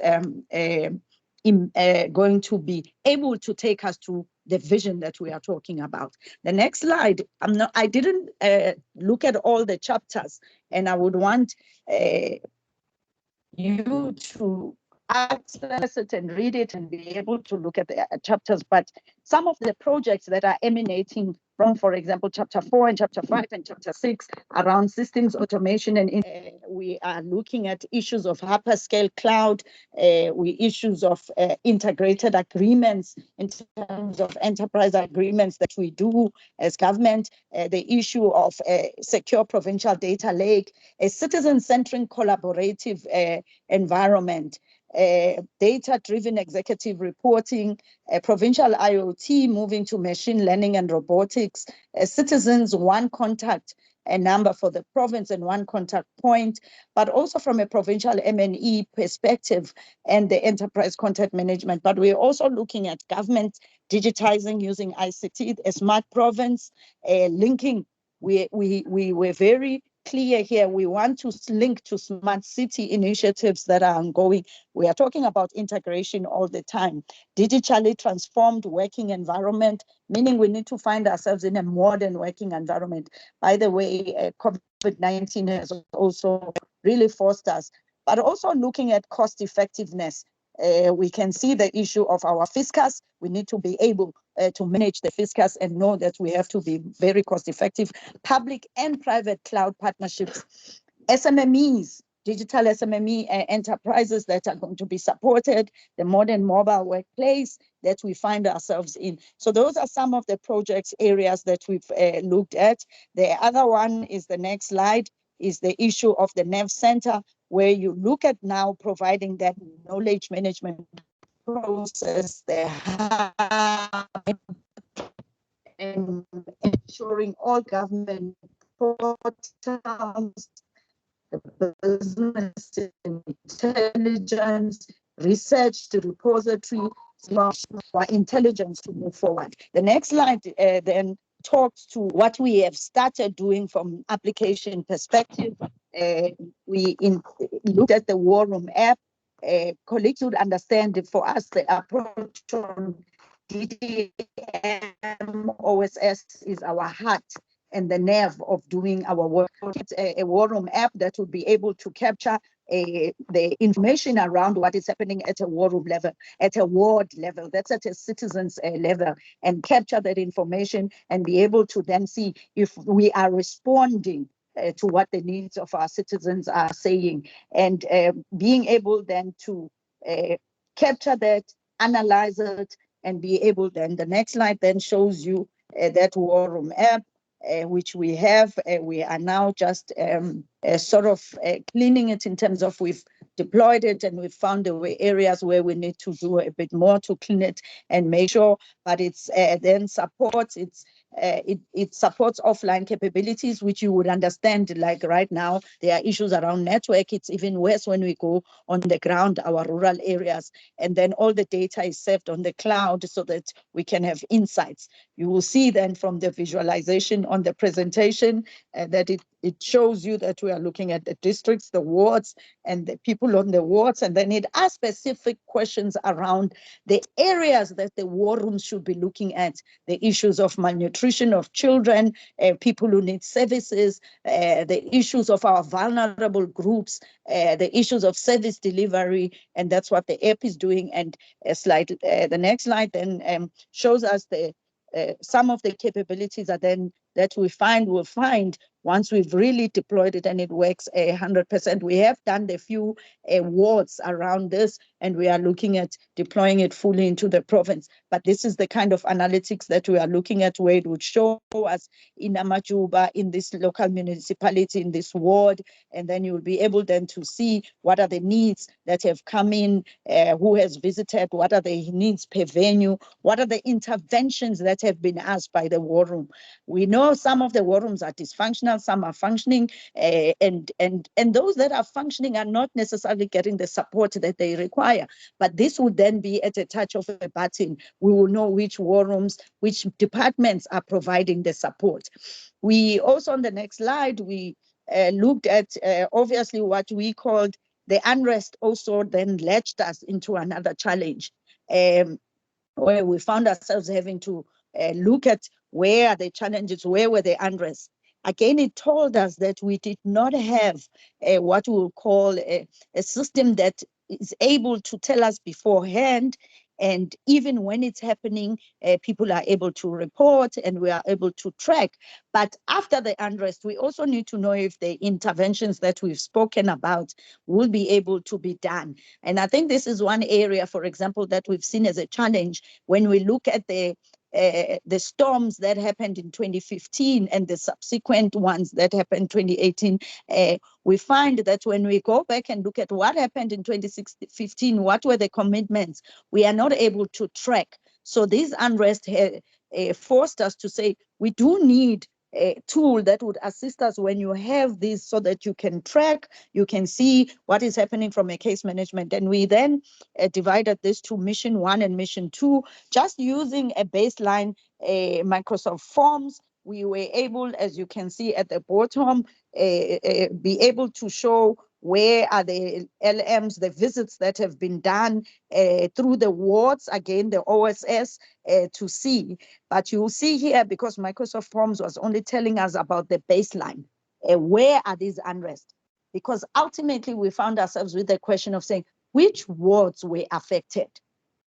Which then, you then go into those wards that are affected and be able then to say, what are the interventions that are happening? But you understand that these interventions will be in the long term. Some of it is now, some of it needs medium term, long term. We also need to track in the next 5 years on what transpired on those businesses where we're able to recover. And you will see the baseline visits that have been completed, 448 wards. You see then at 52%, but we now move to what we call mission 2, where mission 2 now is giving us the, so the next slide is 13. Slide 13 is then showing you the forms that we used to be able to get the visualization that you are seeing. And then slide 14 then shows you the baseline, as I've indicated, in terms of where we visited and where we are sitting at. So now we are sitting at 62%. Remember here, we are also visiting wards that not necessarily have had these unrest, but we still need to say the people on the ground are telling us that there were no unrest in this ward, so that we are 100% sure. Then the incident capture app, which is where now in the next slide, we are saying now from the incident, we'll be capturing this incident, taking photos, getting voice notes, getting reports. But also when you look at the incident app, you are saying with it also supports the offline capabilities. But you are also saying you can capture the incident in terms of unrest, but you can also capture any incident that now our citizens are saying are happening on the ground, that through our war rooms, again, linking it to our war rooms, and be able then to provide that information. So slide 16, which is the next slide, is then showing you how that information goes into OTP Dataverse. I did get a wheelchair from the Japan time. Yes, very much appreciated. Thank you, ma. Thank you. Sorry. So you also see that it also has the community portal, which features then the inputs in terms of our citizens, where they'll be able to log in using any of their normal thing that they are used to, their Facebook, their WhatsApp, but we'll also be linking to the Premier's hotline. There is already a hotline of the Premier. So that multi omni-channel that we are talking about, to be able to, whilst we can use the incident apps, we can also use the phones, and in a way, in KZN, it's what becomes a virtual war room. Remember, our war room is about this. It's about collecting of that data and being able to show. And then on the last side, in terms of the bottom right, showing you then the case management, where we identify, we refer the cases, and that would be our next one that we'll be finalizing and ensuring then that this information is tracked over time. Besides this, I think I would have mentioned then the other projects in terms of modernization of our workplace. I think that process has already started in terms of providing tools, the integration with the other departments, we've migrated. We have the cloud policy, as I had indicated, up in terms of being able to bring that information, put it together. So basically being ready as the OTP to play that role of integrating to provide that environment, because the first thing was creating the environment in terms of government. So the strategy provided that, the policies provided that, but you also needed to say, why am I delivering all of this? Is because I need to achieve that this province becomes a secure province where our people are healthy and they are well, and it becomes a gateway to Africa. And this is part and parcel of getting to that vision of the province. Thank you very much. Thank you, Ngonyama. You did very well. We appreciate the great presentation. And I really like the principles or the drivers that forms the foundation of all this work. And if you look at the drivers that you raise, a people-centric approach, no, from the people ground up, in essence, it really resonates well with all the two other presentations that were made by Mohammed as well as by Ray. So there is some great resonance. I think we can only move from now here to greater strides and still agree that we are the gateway to Africa, as much as we not say we are the only gateway, but we are the gateway to Africa. So I think now on, there is colleagues, let's take some questions to three of these presenters. And before that, are we ready for a DT exercise? Who's taking us for exercise? That exercise also will help us with some questions. Yes, we are ready. I have just posted another link for our Mentimeter.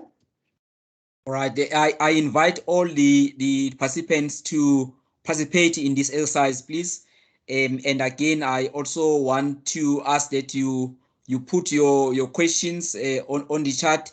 If you feel you can't do that, I mean, I can take at least maybe 3 hands, or maybe I can go to 5 hands. But please make your questions very brief, no, concise and straight to the point, if I can ask for that. Because we have taken 3 presentations, and mainly they were all talking together. The first 2 were on the foundation of what it is that we need to build upon when we are looking at our a process. I think one question that I would also need the presenters to clarify the difference between digitalization and digitization, because there are 2 different things. So we need to clarify that digitalization and digitization. I will need that they clarify that for us. But while I'm taking your questions, can I ask that you look at the Menti, use your mobile phones or other mobile devices as well, and then just go menti.com, you put the code, and then you do the ranking accordingly. I think it's prioritization. Zama, are we prioritizing in this case? Yes, we are indeed prioritizing. Colleagues, having listened to the 3 presentation, what do you think we should focus on in terms of putting our resources towards a digital transformation journey as local government? So we have identified some of the few things from this conversation. So you need to rank what is important, what you feel is critical according to its importance. So do we need to have some sort of financial investment to acquire more technology?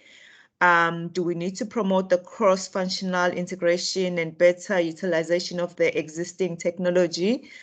Do we need capacity building on data and artificial intelligence capabilities? Do we need to develop the policies and processes to facilitate better adoption and utilization around all these things? So what do you think will really come first? And also take note on some of the conversation we've had on the chat box. looking at where we are as local government and the questions that we have, the information that we've received from our three presenters this morning, what will be our first and the second and the third and the fourth priorities that we need to do. Okay, I think colleagues understand that your vote is important here. So for now, this is how it stands. But again, maybe while we wait for that, let's tackle some question. Mohammed, there's a if you look at your own journey, just as it were in different part of the world, do you think local government has a has a has the energy and the power to also advance this digitalization argument or agenda to other spheres of government, whether the state or federal? Because in some cases, we are unlike South Africa. South Africa local government is a equal government like all others, as much as we have got different responsibilities, but we are not taken as a younger government than the others. But in other cases, a local government is not even appearing in the constitution of particular countries. So in other words, make it hard for advancing a particular agenda. And that's why you will hear local government in those countries asking for decentralization as a way of giving them voice in state policy and federal policy. It's not a very easy question to answer because different structures around the world, as you mentioned, some are decentralized, some are centralized models in terms of devolution of not just power running, but also budgets. At the end of the day, it comes to how much control you have on the budget and how much you can leverage that for the benefit of the let's say constituents of your particular municipality. But what I've seen more and more happening now, at least in those countries where there is a devolution of power and budget, the voice of the citizen is becoming more and more prevalent. And they are driving a lot of the needs of the future, and the governments are becoming a necessity for them to engage with their citizens in one way or the other. So they're using tools to engage, whether it's platforms or using even other tools that exist. I've seen cases where even WhatsApp has been integrated to get feedback from local level and to be able to then react and anticipate problems and issues of that nature. Not an easy one for countries where the devolution of power is not there. It's a different model of governance, because then it becomes you have to become an influencer in some way. You have to somehow get the state or federal government onboarded to doing things and giving your priorities or giving your issues priority. So just in essence, I would say is the more citizens get involved in the problem solving and the running and contributing towards identification issues, policy making, you will see automatically, even if there isn't a devolution of power, you will see automatically much more services being pushed down to the local as possible level. Let's not forget that services that government at a federal level or provincial level provides generally only affect our life maybe once every 2-3 years, 4 years, maybe 5 years, the frequency. But what happens on a day-to-day basis when we leave our home, the whole environment we live in, it's actually controlled by the municipalities or the responsibility of the municipalities. And I once actually wrote an article which was about these three different, looking at for us to provide what's called a holistic customer experience or citizen experience, we need to look at three lenses. We need to definitely look at the lens of services, but we need to look at the lens of regulations, because that's driving most of our interactions, creating the conditions on private sector to deliver services or to deliver experiences to a particular level. But most importantly, what I call the environment lens, which is our living environment. So the roads, the parks, all of those kind of things, electricity, these are things which we live with every day, public transport. So that until we start to see that happening, we will still remain challenged. I hope I've answered the question that you were trying to. That is good. Dylan, maybe before Dylan, there's one question to Dr. Ndlovu to say that the app that is being used by the Office of the Premier take into consideration the changes in the ward boundaries in the municipalities. Dylan, let's take yours and then we can get the answers. Thank you, Chair. Thank you, presenters. So I'll try to be concise. I did join. Apologies first for joining a bit late, but my question is focused towards Dr. Ndlovu in terms of the digital drivers. My focus is on, I feel that organizational culture or stakeholder management has been omitted in this digital drivers, especially here in the municipality where we have a lot of bureaucracy in terms of actually in terms of our organization culture and slow to change by a lot of resistance. So I also want to know how to overcome this challenge in terms of, do we wait for the public sector to drive this digital transformation, or we wait for the engagement with provincial government and the municipality, then which further might actually cause a digital divide? So I know I've said a lot, but it primarily relies on our organizational culture as us, as municipal workers. Are we willing to engage? Are we willing to make that change? Because yes, indeed, the residents are dependent on us to provide services through projects. And we actually, as the president said, that we are the gateway to Africa. So we don't make it happen and our mindset doesn't change. How will it happen? Thank you. That's very good. Look, colleagues, there's something else that I want to raise with you.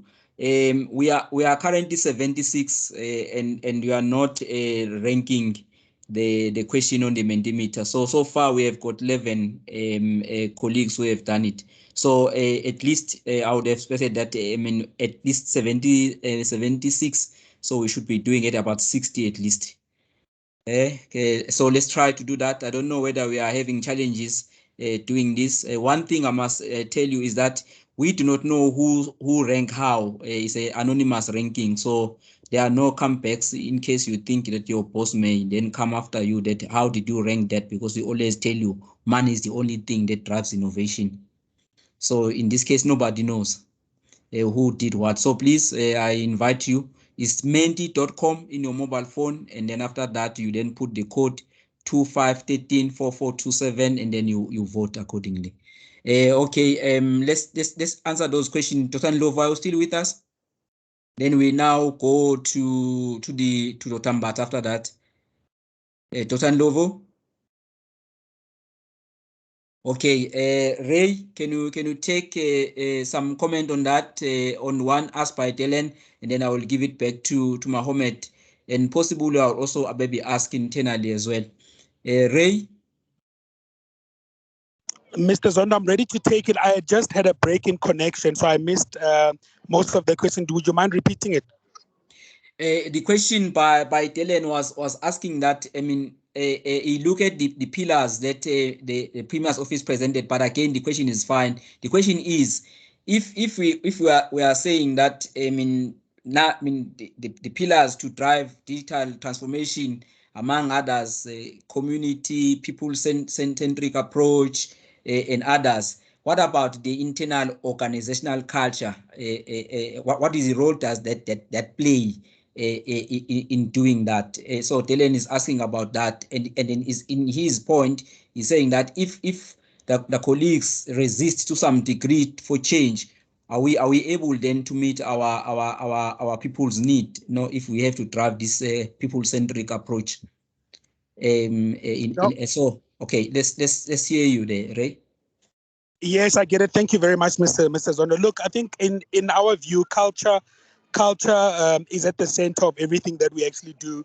Culture in a sense that whatever is being done, we need to get buy-in from stakeholders that will, number one, be doing the actual work, and the stakeholders that will need to drive it forward. So culture, really, without culture, looking at it in terms of people, process, and culture, you would need culture to be fully aligned to be able to move initiatives forward. The nice thing from a strategy point of view is that when a strategy is defined, which is basically the vision, it allows us to also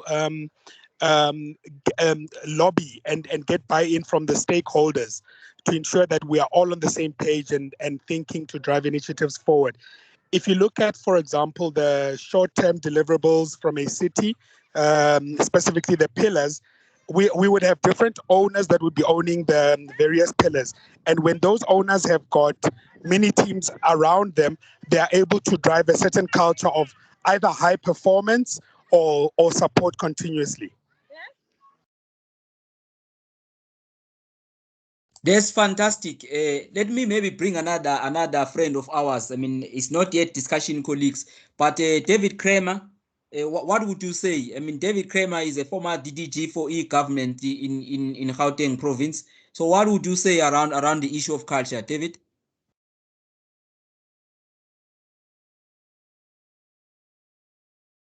All right, I think David may have disconnected. Okay, Zama, can you go back to your ranking and then we move to unless Mohammed, would you like to make a point around culture as well? Okay, turn on your mic, Mohammed. Yeah, just to reinforce what's been said, without proper change management, we will not be able to move to the new desired state. And what's the first fundamental principle of change management is to understand, first of all, what is changing. And we often don't clearly define what's changing. You know, what's the new state, what's the old state, and what's actually the change. So we can articulate it well, we can define it, we can share, we can talk about it. And also, we often forget talking about the benefits of the change. What are the benefits from the different stakeholder perspective? So if it's the citizens, what's the benefit for that? If it's the people who are working in the municipalities, what's the benefit for them? What's the benefit for the leadership? What's the benefit for the overall nation? So defining these are important, because why wouldn't we, as responsible citizens and workers in an organization, want to move forward and contribute towards something that is going to make a difference in the life of people positively? But because we don't engage with them well, maybe we don't share a good story, we are not able to articulate the benefit, and we're not able to understand the impact on the people. So understanding the impact on the people, how this change is going to impact them. Is it going to be a negative, positive impact? Is there going to be a need for training and development? Is there going to be a need for looking at change of resources?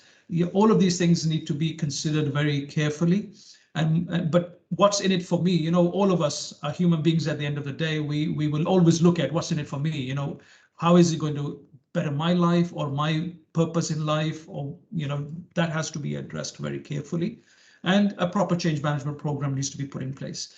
And as said by the previous colleague, that culture is at the center of everything. It's the mindset, right? So if we have an inward looking culture and it's not about serving, it's about just doing things for my sake, then we obviously will not be able to make a change difference. And when we talk about digital as specifically, that requires all of us to develop new capabilities, new skills, which we maybe don't have. And if we just assume that it's just going to happen, it's not going to be the case. So it requires change management inside the organization, and it requires change management outside. I've seen good examples in countries like Singapore, which you would imagine, you know, is a benchmark we always talk about as one of the great digital nations. But they have programs running to improve the digital literacy of the senior citizens, because they feel that they are being left behind by not understanding how to use technology. So that whole thing has to happen to avoid the digital divide and avoid any of the resistors that we see normally from any change like this. Fantastic. David?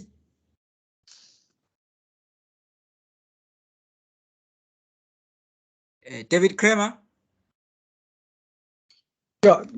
Yeah, thank you very much. Sorry, I've also got connectivity problems. I just wanted to emphasize this issue of culture. The whole issue of digital transformation is about people. It's not about technology.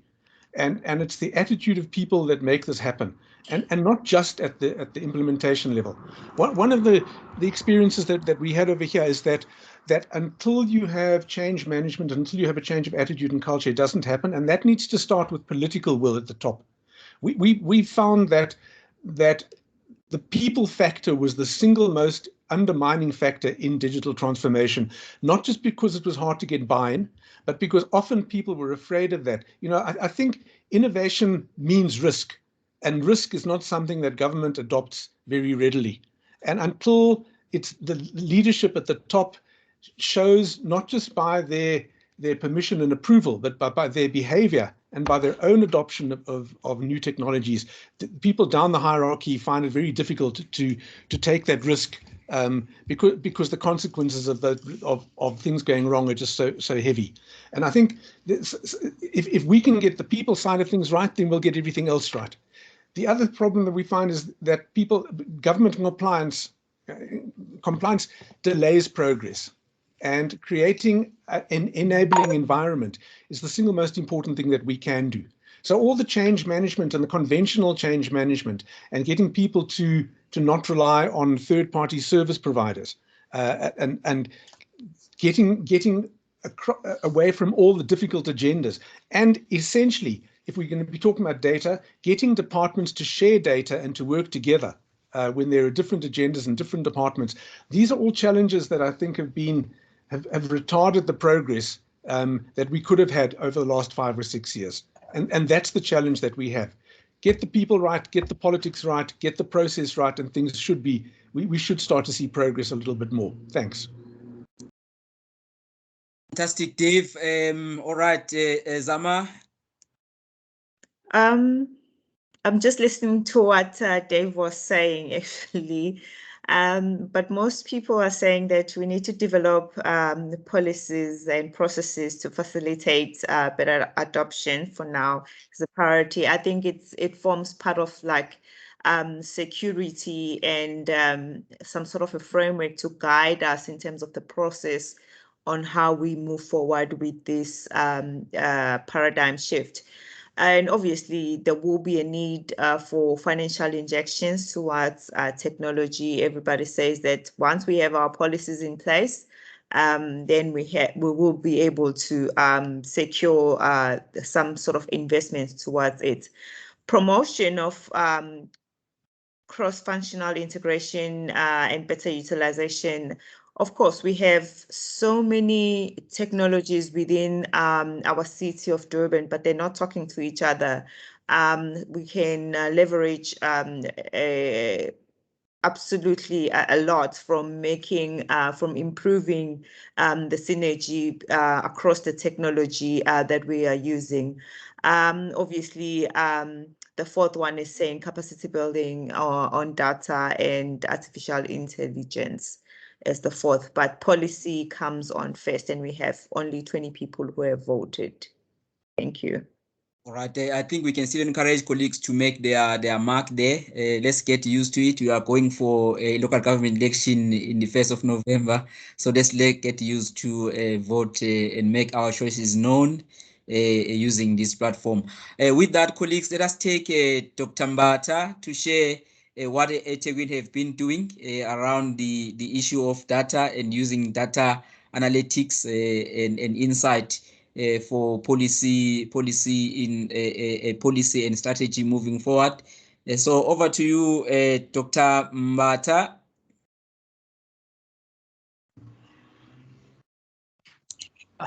Some colleagues, I'll try to share my presentation, but my connection might not be the best. So please do bear with me if I'll switch off my video as well. I don't think there's anything to see. Can you see my presentation yet? Yeah, we can see your presentation. Just put it on the slide show, and then you can get over it, brother.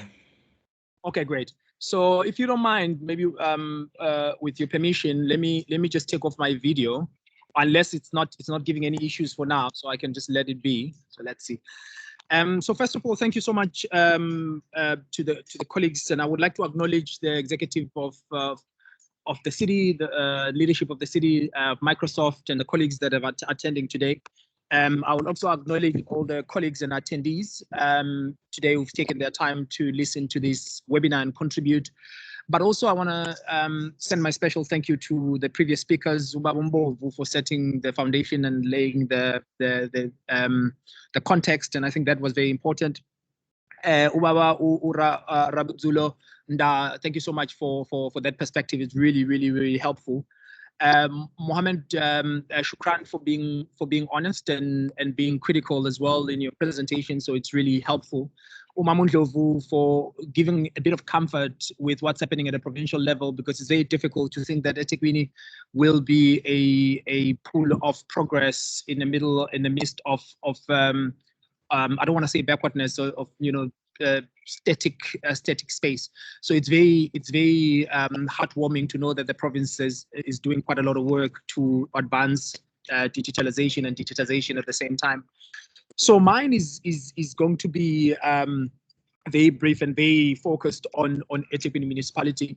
As introduced, I am responsible for research and policy advocacy, but also this work is not necessarily the work that's coming out of the strategy office or my office only, but it's we need to give credit to IMU for providing the tools that allow us to do the work we do, but also to line functions that, because we are merely just a support function, to supply chain, to finance, and to all the colleagues at human capital who've made some of these dashboards very possible and for us to be able to do the work that we're doing.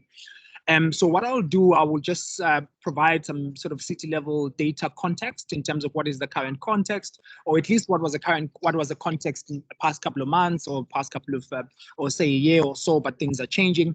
But also share briefly a vision of where we want to go, because I didn't want to isolate the presentation just on the finance and supply chain issues without painting a bigger picture of where we want to go as a city, because it's not an isolated sort of intervention that we've made. So I'll show you an example of the WAD profiles, which started everything as well in the city. And then example number 2 will be a WAD-based planning example, and the other one is the human capital space. And then I'll show a demo of supply chain and inventory dashboard. So your presentation may look like it is but 20 slides, and I don't talk too fast. So if you think I talk too fast, it means someone is listening too slow. So I've made it a bit longer in case I'm not able to show the demonstration, then I can show some of the screenshots I've taken from the dashboard itself. So I do appreciate your attention. So I will start with a vision of where we want to go. So we're wanting to create a data strategy because it's part of our journey to being a data-driven policy and data-driven policy and practice city. And we need to have data-driven insight in order to make decisions. We need to integrate our city-level data in order for us to get there. A value chain-based service delivery planning needs to be driven again by data. Service delivery optimization will only happen when there's that level of city-level data integration and technology. Issues of evidence-based monitoring and reporting becomes extremely critical in this 21st century and for a city like ours. And that, of course, increases productivity and ensures that we become the city, we become the sort of picture that we've set ourselves up to become Africa's most livable and caring city by 2030. And we only have about 9 years to get there. So what is a local data context? So currently there's 2 ways. So there was one part, so the current data scenario says that there's a lack of data governance and it's a process that we are working on. And as a result, there's multiple static data sets that are sitting in every corner in the city. Static, it can still be on Excel, and anything on Excel is usually static if it's not automated in any sense. There's a lot of data silos because a lot of line functions and units they keep their own data sets in their own little space.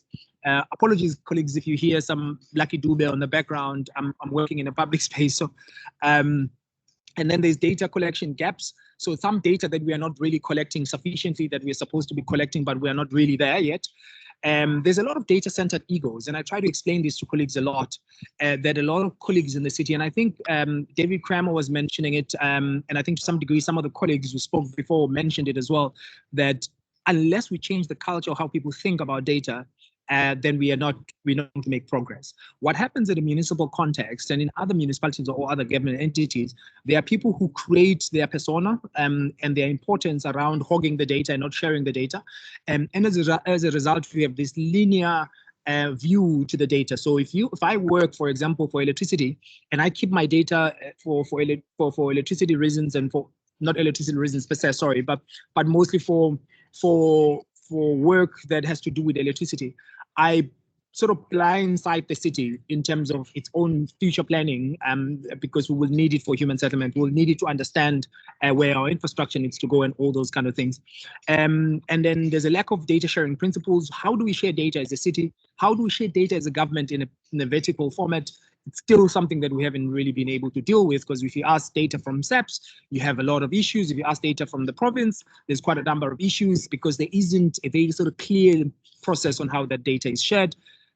There's disintegrated data storage systems, so people are storing data thank you. They're storing data in various servers, and others are stored in personal computers. But what is the impact of this? The impact of this is that we have poor core governance. So citizens aren't able to have a view of the data we have so that they could co-govern with us. They can innovate using the data so that they can give us a view of where we should go as a city and what they think we should go as a city and where they think we should go as a municipality. There's poor strategic decisions, because if any strategic decision that is not driven by data is poor, because it's failing to model the future, but it's also failing to use the past to give a direction going forward in terms of where we should be. So the lack of evidence-based policy making, that's things that we are constantly changing. Poor resource allocation and planning, process inefficiencies, poor service delivery, silos, and so forth. So the case in point, the recent other people call it looting. I mean, there's no looting in African languages, so it's a sort of a sort of Eurocentric thinking about it. But it was a service delivery, the protest that we've had. But you saw the amount of young people that were on the streets and were in the forefront of that protest. It's very symbolic of what is happening in terms of unemployment issues that we are currently faced with in South Africa. How do we as a city then contribute to changing that picture? So we want to start using some of the data that we have to allow us to then plan better in terms of how do we change the status quo. So this is just an example just to show that we are reflective of some of these problems, and we want to be a very honest municipality in a sense that we want to reflect in some of the things that may appear negative when we talk about it. But if we don't talk about it, then we put it out there to say, you know what, we have these challenges and we're working towards changing those challenges. So one example is that when I arrived, there was this PDFs on ward profiles. And every time there was a change of ward councillor or a certain change, say of an additional ward, you then have to update the whole PDF. And that doesn't allow for sort of agility of core governance, where the political leadership is able to have a view to their own ward in terms of how their ward is shaped, what are the social economic dynamics there, what are the demographics of that ward. So we've created this dashboard as just one example with our colleagues at Microsoft and the colleagues at IMU as well. So that's just one example of where we started. So you should be able to click at any ward. I'm not sure whether I don't have a pointer here per se, or I don't know whether I have a pointer or not. Let me see whether, oh, there is a laser pointer. So for instance, I can click here and it will give me the ward profile of that particular ward. What it does is allows the councillors themselves to have a view of their own space that they are representing.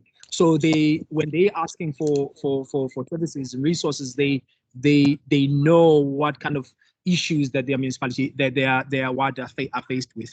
So you then create that sort of link between the administrative and the political, which is extremely important in advancing the kind of work we want to do. And then the next one is saying, we spend so much money on projects in the city, but where are these projects located on the ground? And that becomes important for us to be able to do our own report card, the political term of office report card, to say in the MTAF 16-17 financial year to in the financial year to 16-17 to now, when the political term ends, how many projects have been delivered? Where have they been delivered? That becomes extremely important. And we did a slicing briefly on political parties because we are a political institution in some sense. So it's important for each of the parties within the city to be able to have a view in terms of how their councillors are performing in terms of the projects that are going into their areas. This is still part of the work in progress, but it's extremely important for us to understand that landscape. And the next one is saying, how do we deliver services as a municipality without knowing who we are as an organization and the capacity we have, the resources we have? So the human capital colleagues have said, we have all the systems in place. We use this system for operational reasons, but we don't really have a strategic view in terms of our employees, the demographics of our employees, who's going to retire in the next 5 years, how do we replace those skills? And this is a process that's only now unfolding. And it becomes extremely important because you can't expect an organization that has no clue and no view of its own resources to then be able to plan and achieve the objectives that it has for its residents, so for its citizens. So it becomes extremely important that we look inside as much as we look outside as well. So that's another third example. So this is what I'm going to do a demo for Bong Musa, the supply chain inventory dashboard. As a municipality, we purchase so much items, but what are these items? Where do they come from? But because if we are saying we're going to do supplier development, what kind of suppliers are we developing? What kind of items do we procure the most as a municipality that we think it's important that we build SMME base that is able to provide us or supply us with those items? So the supply chain guys have said, listen, we have a system where we have the view of what's going on, but we are not able to pick out certain items and to also understand some of the dynamics of what's happening within those items. So what I'll do now, colleagues, I don't know, Bong Musa, whether Chair, whether I still have the time and opportunity I think, it's important. I was going to ask for even extra time if the participants allow, because the colleagues need to see this. It will also be something that could help them as well in their own environment, and also the partners that we have in attendance to see what we are trying and see how do they partner with their government to bring about the change that we are talking about. Over to you, Dr. Mbata. Okay, just 1 second. You'll tell me if you're seeing the demo or you're still seeing my old presentation. So let me go back. So are you seeing the Safari now? I think I'm seeing the dashboard now. Okay, perfect. Fantastic. So I'm just checking my battery. I seem to be running out of battery. So this is the inventory dashboard by supply chain. So we called it COVID inventory, but it's not really a COVID inventory. But we wanted to see what items we have in the city, but in which stores. So for instance, you could go to any business unit. So let's say, for argument's sake, let's take a cluster that I know some of the colleagues may not be fully aware of the cluster formations in the city, but that's not really important. So let's take trading services. Other trading services, there's electricity, there's water and sanitation, and there's cleansing and solid waste. So let's take sanitation or water, for instance, as an example. So we say trading services, water, what kind of items are we looking at? Then we can slice it by that particular item. Let's just say COVID-related items, for argument's sake. What has been purchased? So maybe let's look at masks and description of items. There's various types of masks. There's the N95. There's the mask dust disposable, SNBS. So there's quite a number of dust. So what you then see is that it tells you how much the quantities that are issued, the amounts that have been spent on those particular masks. It's gonna get interesting, colleagues, because if we had a bit of time, I will show you the COVID timeline where it shows us how much of some of these items we've purchased, which is a cost of COVID in the city. Some of the items we've purchased just in relation to the COVID issues. So we then could also come here in terms of the COVID by timeline to say over a period of time, say 2020 to March 2021. What have we bought and which clusters have spent more? So we could see that here the trading services, of course, have spent way more than others. But of course, this is more public-facing service delivery, a department that has water and sanitation, electricity, as cleansing and solid waste. So there's a lot of items that are being purchased through that cluster in order for us to be able to achieve what we want to achieve as a city. So even here, if I come to trading services, it will tell us, okay, great, this is how you've purchased, this is what you've purchased over a period of time. Maybe say we isolated to cleansing and solid waste. What kind of items have we purchased? And then you're saying, let's group it and look at the items. Maybe let's look at refuse, and then look at plastic bags for gardens, or maybe not even that. We could look at sort of various sort of refuse items that have been purchased over a period of time. So you start to see the amounts that we have, the quantities that we have, and also we've put in a level of COVID in terms of understanding when certain items or when we spent more, in what level. Was it level 1? Was it level 4, where we had to spend a bit more money to do the things we needed to do? And what it also does, then it says per store, where can we find the items? Because one of the things we go through in the city is that people say, you know what, I couldn't find a 55 millimeter diameter pipe, so therefore I couldn't fix X, Y, and Z. But if stores, if you could pick up that the store is about to run out of a certain item, how do you then make sure that you order? There's a sort of a trigger amount that says by this amount, when it's this amount that's left, you then must order, so that we don't have a situation where citizens are waiting for a pipe to be fixed or water to be fixed because there's an item that is not in stores. So it gives us a view, because it gives us the ability to be more efficient. So the efficiencies are also based on how we're understanding our data ourselves and how this data. So for instance, here, this is the reorder point. So when we get to this amount, we still have to deal with how things are captured, colleagues. So even though we have a system is also dependent on people. So Protex is not necessarily an item we should put there because it's like advertising a particular brand, but it's a soap. So we need to figure out ways on how we get certain things captured and written. So it's a detergent, antibacterial soap. At what point do we then have to reorder? And that becomes extremely important at that point. Pipe, a 16 millimeter in 50 meters. When do we order it? Because if we don't order at this point, what happens to when there's a best pipe that requires that pipe? And we have a service level standard that we need to adhere to. So if we are not able to keep our stock in check, we therefore have no ability to ensure that we adhere to the service level standards that we've agreed to. So in the interest of time, and we're not wanting to bore you guys too much, I will just keep on jumping on some of these things. I won't go through each and every point. What we also thought was important is to give this like traffic light view of our contracts. So I do apologize if it takes a bit of time to load, because I'm doing it live, so it's not a predefined demo. So what we then said is that there are contracts that are running in the city, but you hear when you try to order something or request a certain item, you're told that a contract has run out. How as a city are we not able to pick out when the contract is about to run out and then deal with those issues?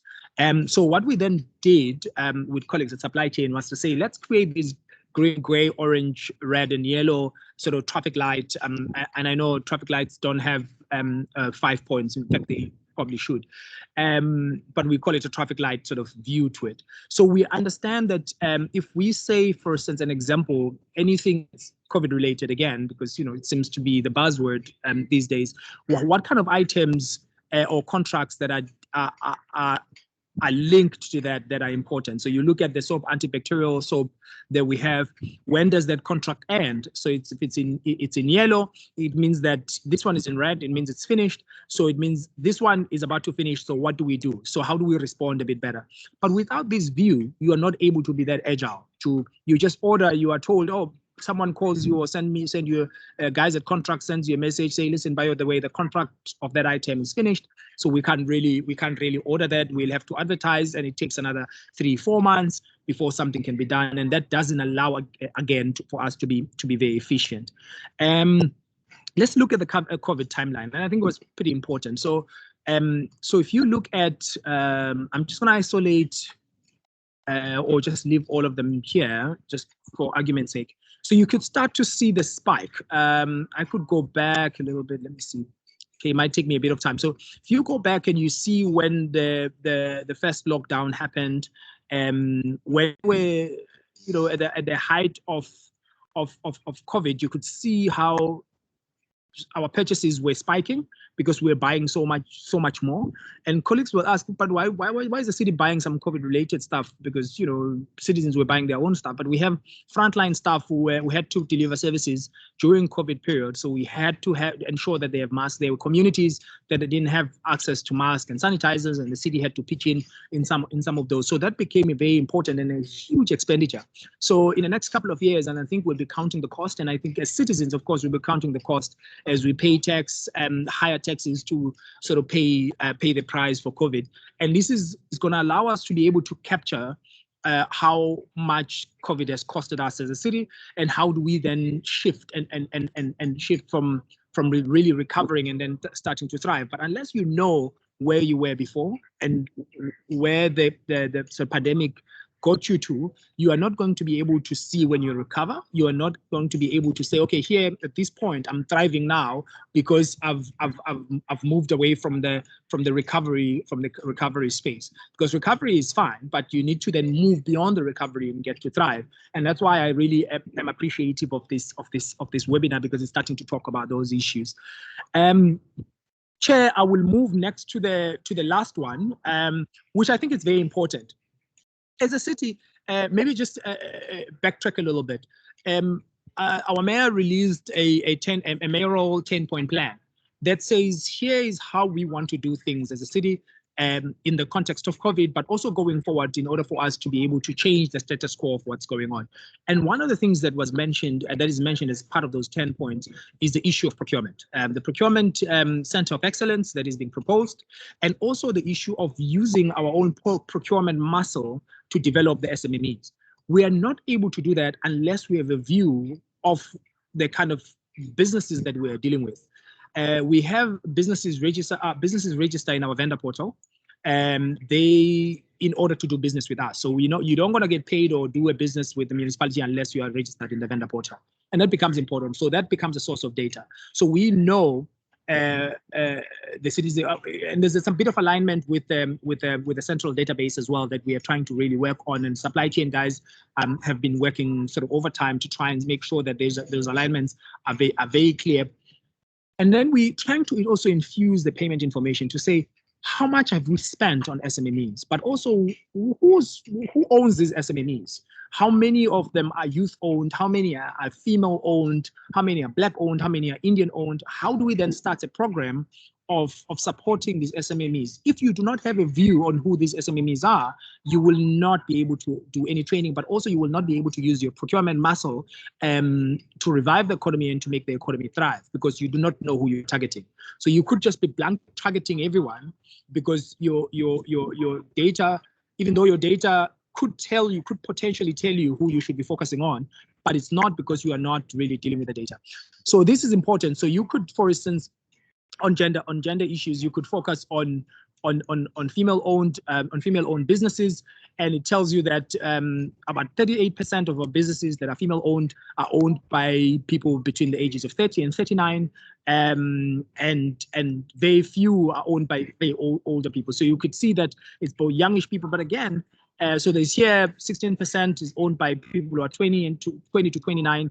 Could we really take it up? Because if you look at unemployment and you're looking at 16% of female-owned businesses, is there no possibility of really taking this number, this percentage up at least to at least 30%, so that we really improve our youth and support our youth better?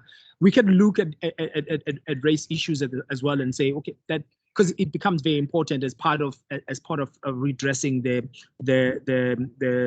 issues of inequalities and the previously disenfranchised communities. And that's our responsibility that we have as a political mandate, but also it's a moral responsibility that every business should be able to do, to say there's people who have not had opportunities before, and let's support them through our procurement muscle as a municipality. But in the meantime, also support other businesses that exist in this city. So this dashboard is really starting to unpack who is who in this space, who are the suppliers, but also to start understanding. And I like what Mohammed was saying, to say there's very little as citizens, and also as sort of private citizens, but also as residents and businesses, we should be doing if the government has our data. So for instance, we should be able to tell when the supplier is not compliant. So we're saying you're not CSD compliant. There should be a trigger message that goes to that supplier to say you're non-compliant, which I think to some degree CSD is doing it. But as a municipality, we should say you are not able to do business with you because X, Y, and Z. So make sure that you're compliant. You are compliant. Often, and in my previous life, I used to consult. So I knew that the only time it comes up that you're non-compliant is when you've submitted an invoice and it's spent about 2 months in the municipality, and you are told, oh, by the way, the reason why you were not paid is because you were non-compliant. But how would I know that I'm non-compliant within the portal? But you have the data to be able to tell me that. I thought I was compliant. So these are some of the things and the issues that we need to deal with. So this becomes very important as well, because now we can start to tell how many service providers pay what, because they are giving what information. But in some instances, we don't really have what information. But also then it says, in terms of our sort of spatial focus and development, we must ask questions. Why are there only 10 service providers coming out of Ward 105? Of course, the answer is like, well, Ward 105 is very new and it's a predominantly rural ward. But what are then opportunities at Ward 105 where we can be able to support the service providers in that space, people who are creating new businesses in that space, to say, here's the niche of what you guys can be able to do to contribute to the economy of the city. I'm just making an example of 105, not only because it's a relatively newer ward, and of course there's Ward 111, which is the latest ward. So there's quite a number of issues and a number of things that these dashboards are allowing us to do. But I don't want to. My intention was not to exhaust you, was to try and exhaust the subject, but it's a very difficult subject to exhaust. So I think I've sort of created a platform for us to have a discussion on how we can do this better as a municipality. What else could we look at that you think as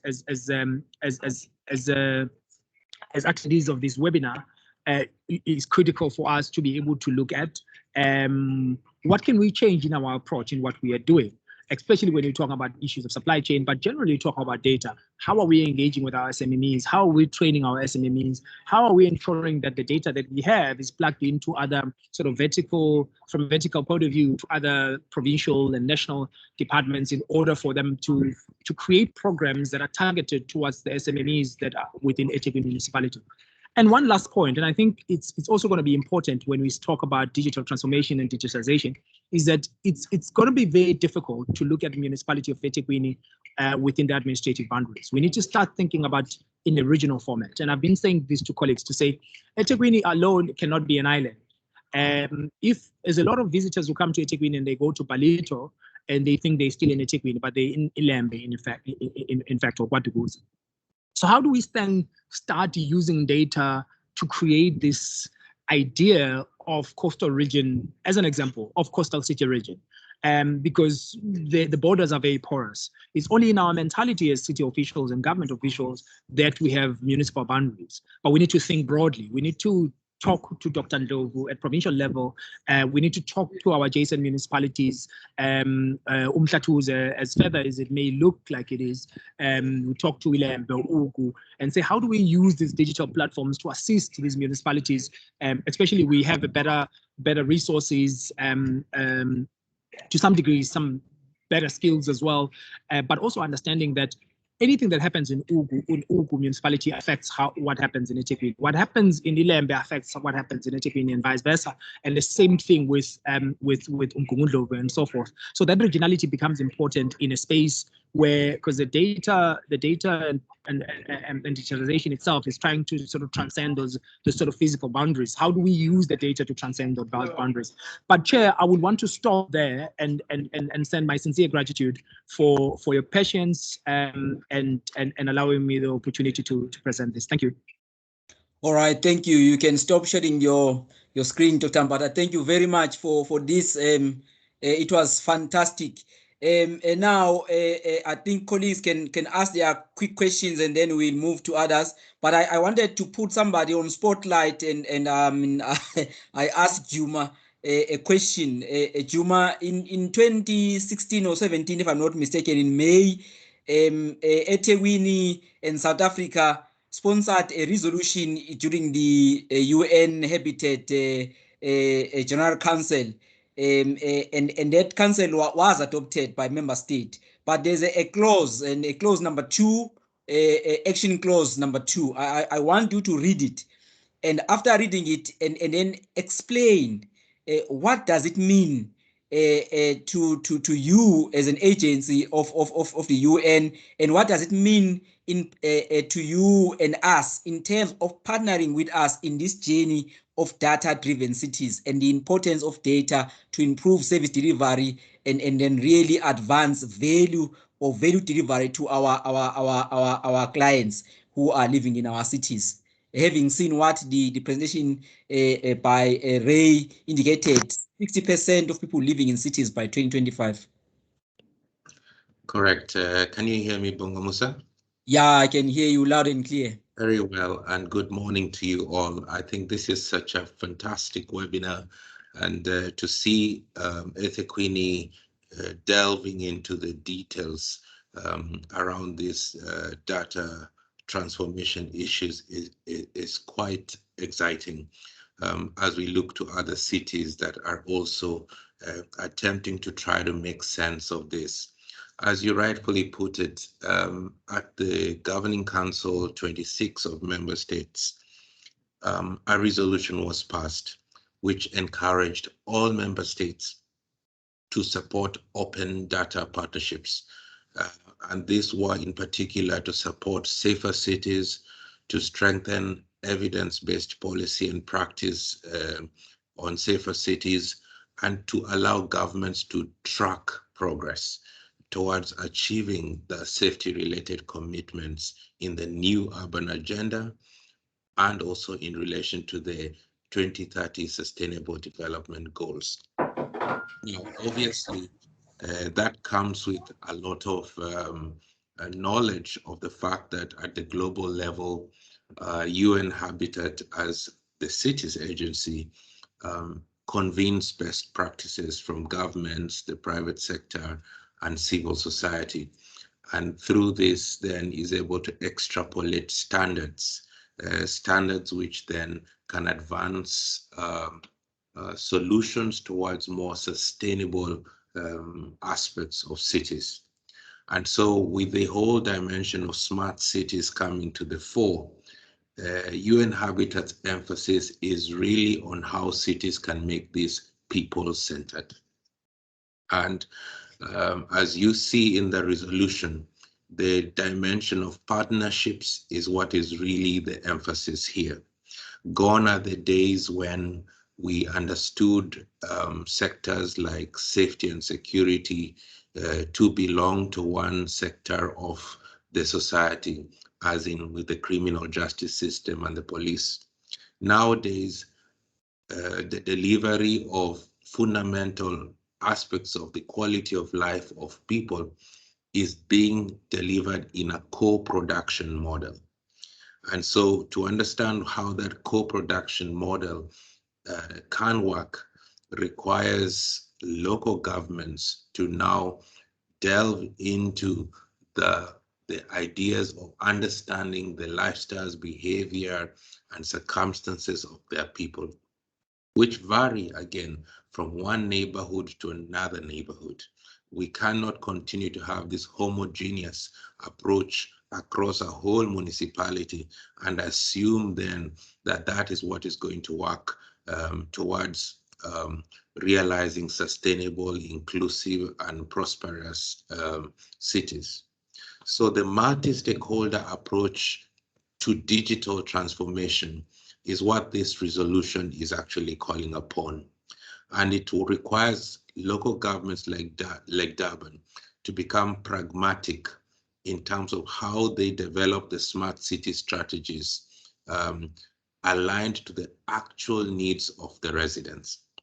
It needs a municipality like Durban to, as what the previous speakers have spoken to build the skills and capabilities to use these digital technologies in an ethical and inclusive way. Sometimes we often emphasize on the technological skill sets, yet what actually is confronting the problem of cities, just as is with other aspects of urban planning, urban management, is really understanding the citizen and understanding then how to tailor those strategies to meet their needs and realities on the ground.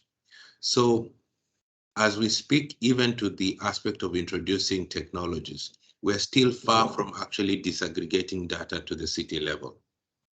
Even before we bring the technology issues to account, we still have not got the adequate disaggregated data that can say that a city can use such evidence to guide its actions. And so the whole question of the multi-level governance approach, how the municipality works across provincial and national to be able to get that disaggregation to happen is indeed the first challenge beyond all the others. The second problem also is then to see how to it, when we now look horizontally at the question of the municipality vis-a-vis the other local, just within the municipality first, between departments, how information is shared. The question of management, urban management, becomes a critical dimension. And then by extension, how the question of other stakeholders come together in an urban pact around the governance of the city takes also another dimension. Unless those type of mechanisms are put in place, then and only then can technology be seen to be working for the city. Already, of course, we have in recent years digital innovations like civic technology, the geographic information systems that the municipalities are using, and the digital platforms that have been alluded to, that of course are changing the way people understand, manage, and participate in cities. But it's still not enough. In fact, the COVID-19 pandemic, for me, has introduced even a greater urgency for local governments to bridge that digital divide, especially for the marginalized groups and the what we call the informal settlement communities, to build just more efficient and secure data management systems. And here's where legislation comes to play. Low-hanging fruits. To the extent that we are talking about this discussion with Microsoft and other actors, where does the question of data governance lie? Where are we in terms of the municipality's legislative framework that will own those data sources? Or are we just comfortable enough to continue with the discussion of saying people-centered, yet local government does not have access to those data sets that the private sector would would be able to tell the bigger picture of the city and its people? Fundamentally, we are speaking to the public good as opposed to the private good. And smart city initiatives, we know globally from the best practices and the worst practices we have, they have fallen short on sustainability, where technology has been applied uncritically, based on supply rather than demand. unless we see investment in smart cities that prioritize technological capabilities, that prioritize residents' needs over technology capabilities, then we will still see trends like in the security sector towards more surveillance. We will see more the aspect of private ownership of digital public goods and infrastructure, and the perpetual discrimination, especially of the marginalized communities, by powers such as artificial intelligence. Unless the municipality begins to see itself as a test bed for these new technologies and tries to put the legislative frameworks to guide, to have oversight, to ensure transparency, and to ensure that potential human rights violations are not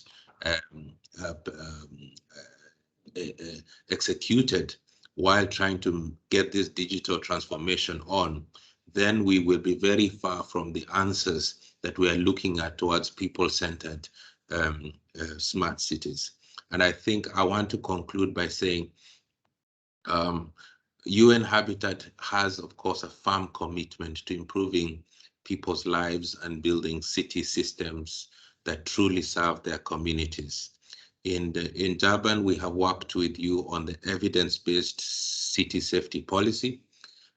Clearly, we need to see this being perpetually repeated over, that the municipality can be able to continue carrying out the safety audits on an annual basis, and being able then to have the mayor develop a governance system around that, in which accountability to the people and the people to their city begins to get built up.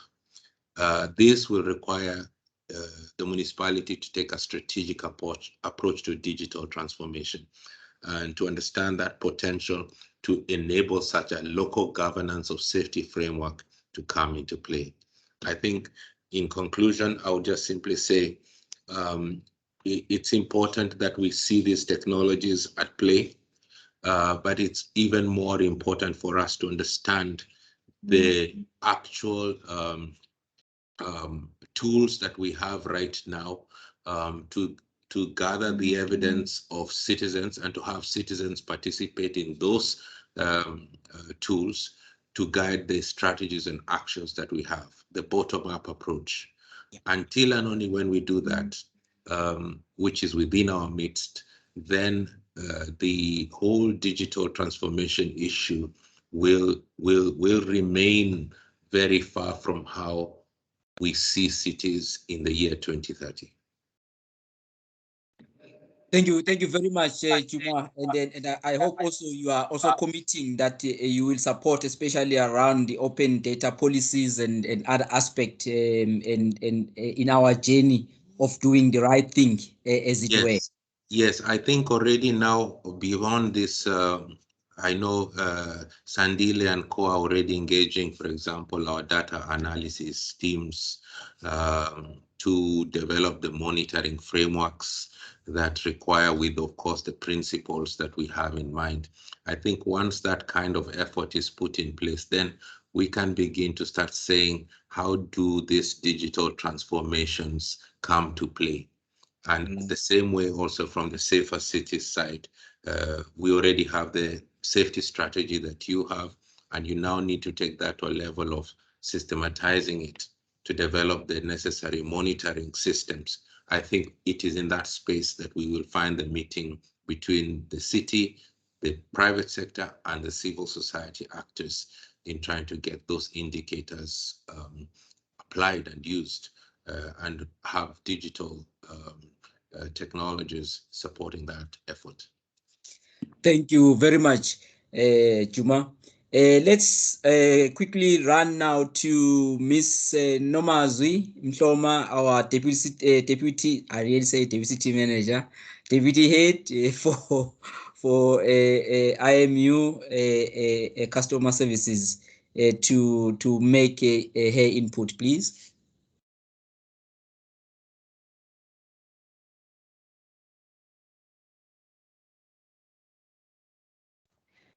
Lovely, Nomazwi. Let's have your mic on. Sorry for that.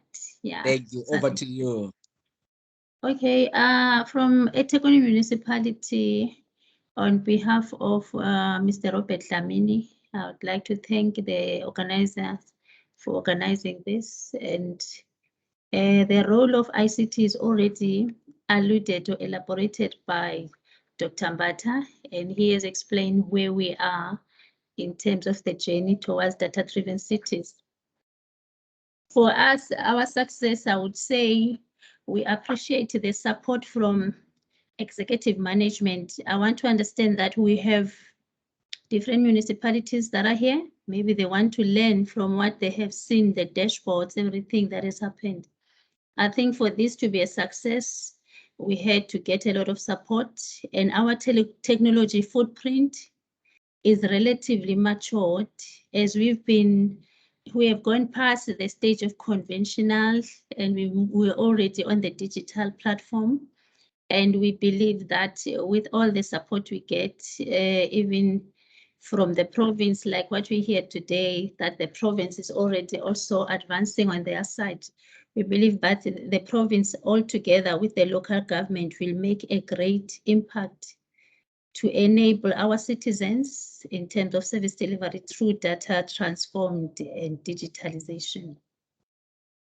So we are grateful for this. And I didn't want to say much because when I pick up Mohammed's speech, some of my presentation was touching on that as well as the overall speakers.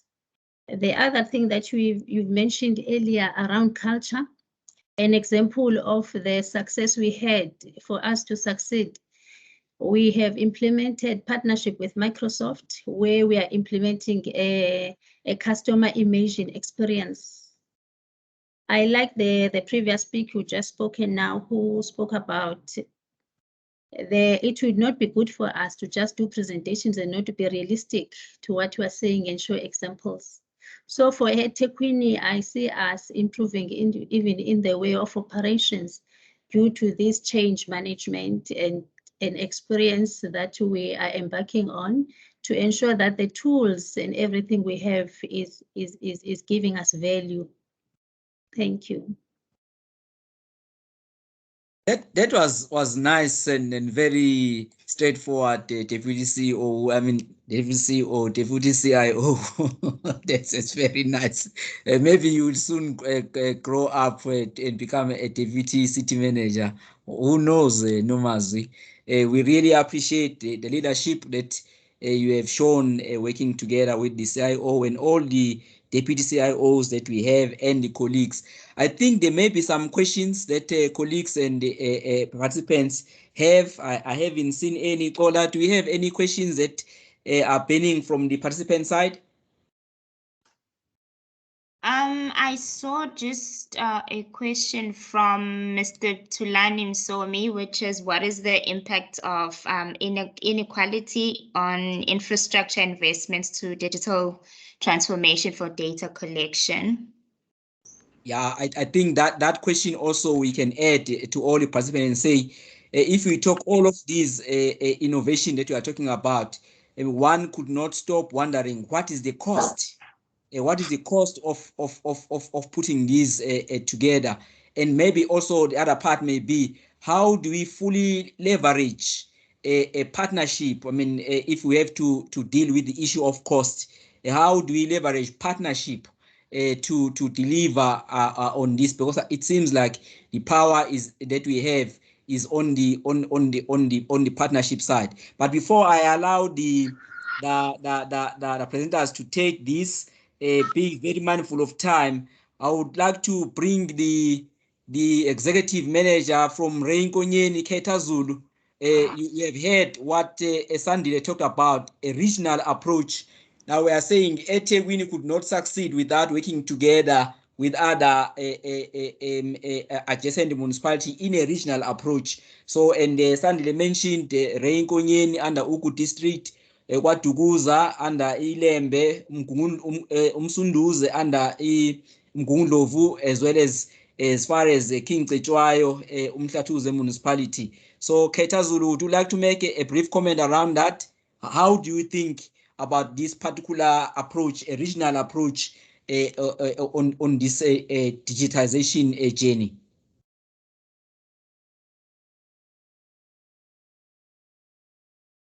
Market. Yes, so-called thanks and greetings to colleagues, greetings to presenters. No, I fully agree. I mean, we all know that that's an old concept, so to speak, the regional management. I mean, we talk about it using different times, your regional management, your cross-border alignments, and all that. But I think, as my colleague was saying, in all of it, it is really to appreciate that the political boundaries are just there for that reason, and that is for political management, separation for convenience and of governance at political level. But the economy and all other governance matters don't go according to those boundaries. So I think the cross-border collaborations between municipalities, if we can be specific with municipalities, is critical. And it's also, I think, as per engagement outside this platform with the different entities, your UN and yourself, Bongusa eThekwini, it's also about understanding and getting access to different systems that are being used in different entities.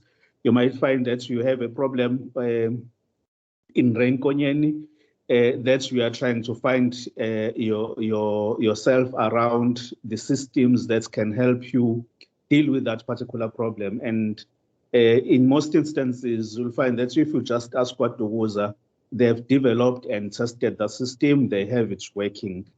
But I think one of the presenters or one of the colleagues who commented on this platform raised the issue of risk management and government. It's unfortunate that we still have that culture. So even access to information and the risk that goes with it, it makes it difficult for us as colleagues to collaborate with each other and to share the systems that we are using, let alone the data that we are using.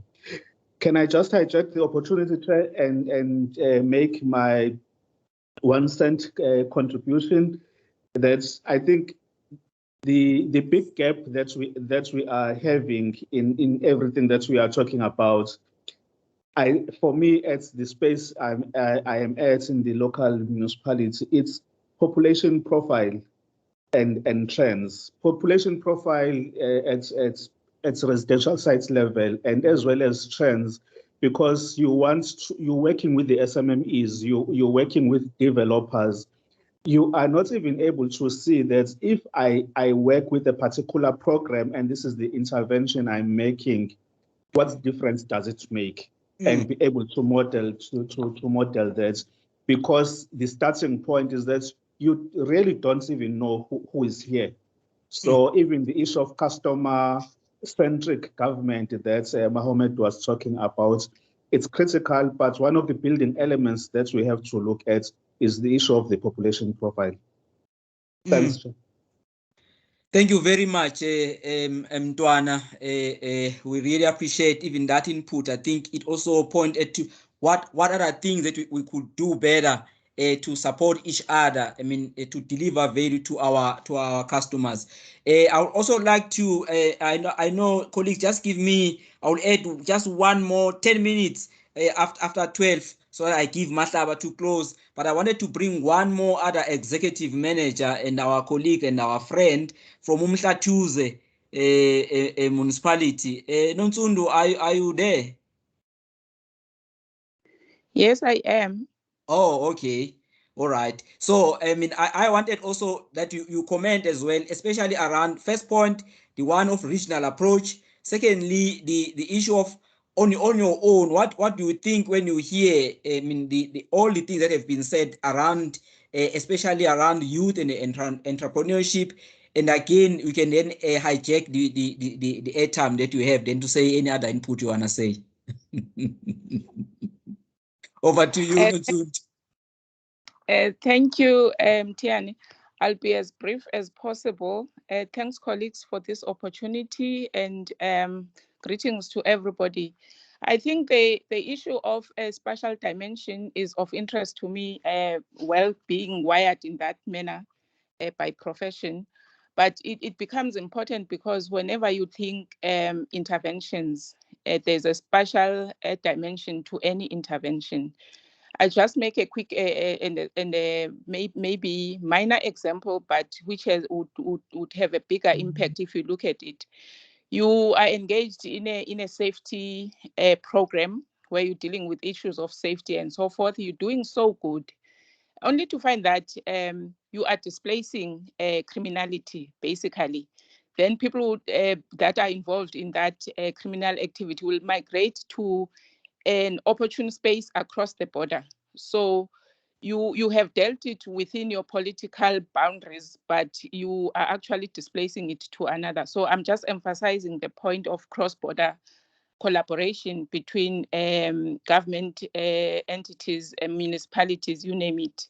It becomes important, and the thinking of bringing a spatial dimension in whatever we do, it's always good. It brings an element which is unfortunately always overlooked, and we are so fascinated with the boundaries that are imaginary and out there. On technology, I think technology, we do agree that is an enabler for many things. And I like the comment that was made earlier on that says we must not look into technological advancement and indirectly compromise sustainability agenda. I fully agree with that. We need to be mindful of the sustainability agenda always when we talk any innovation that we bring into the space of development.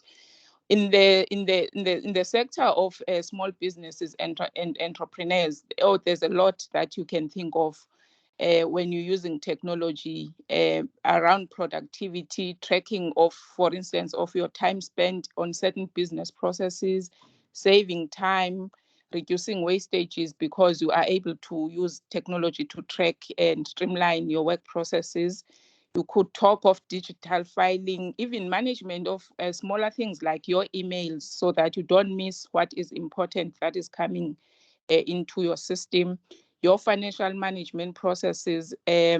Marketing has become a key for small businesses, and social media needs to be used for bigger things and betterment of people's lives instead of what is popularly used for now.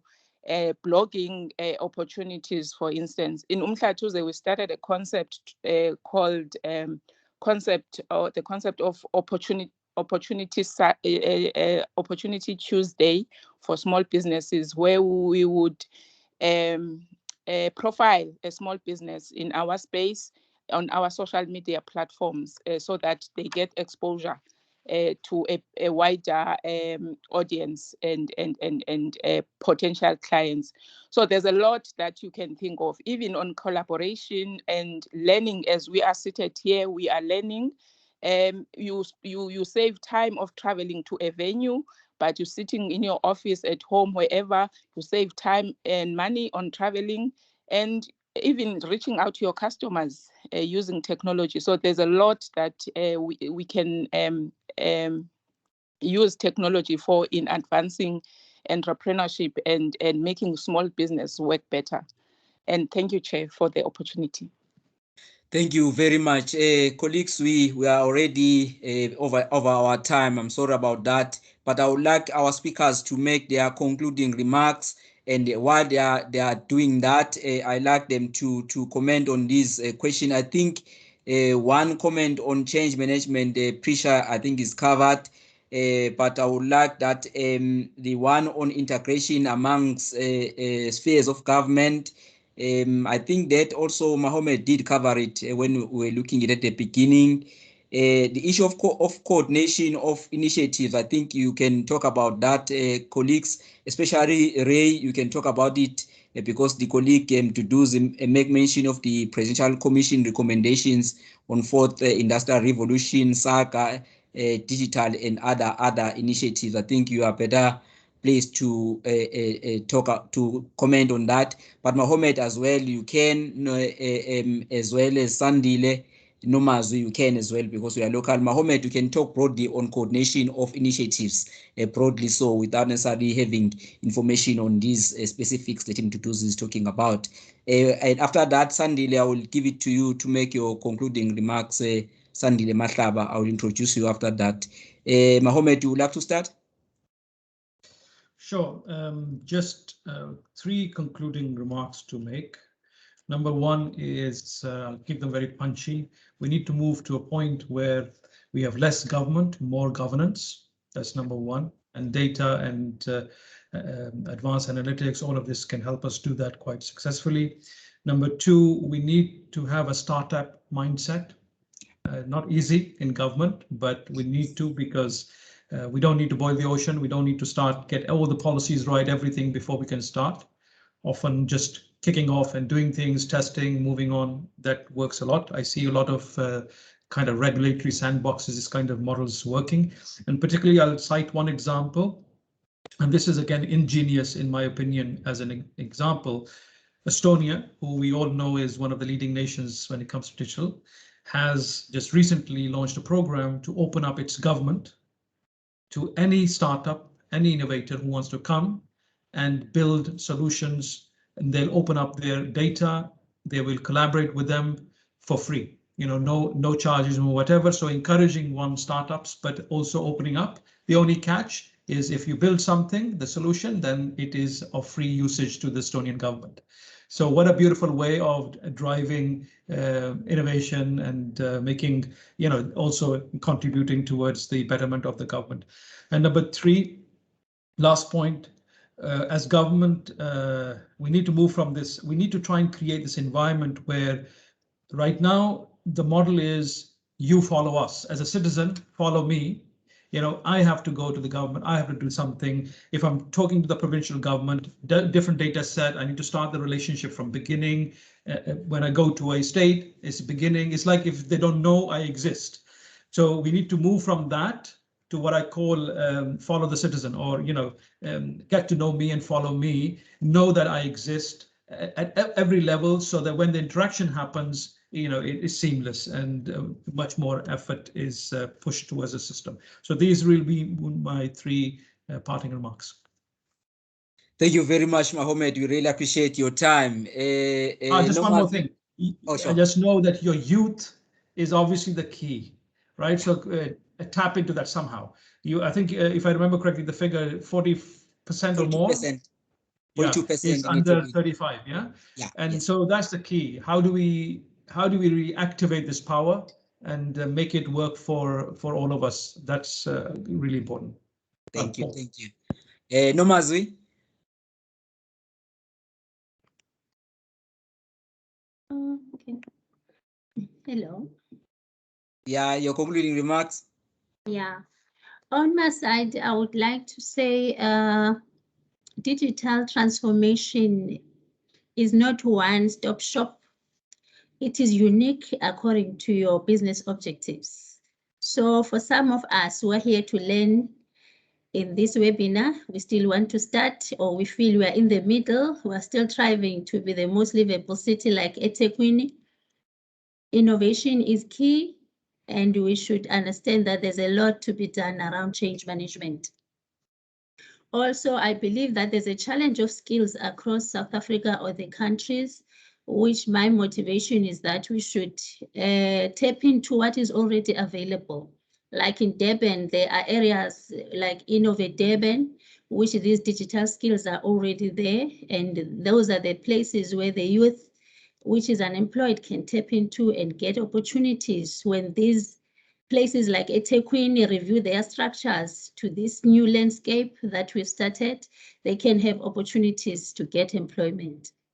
So I would like to encourage and close on those words. Thank you very much. Thank you very much. Dr. Mbata?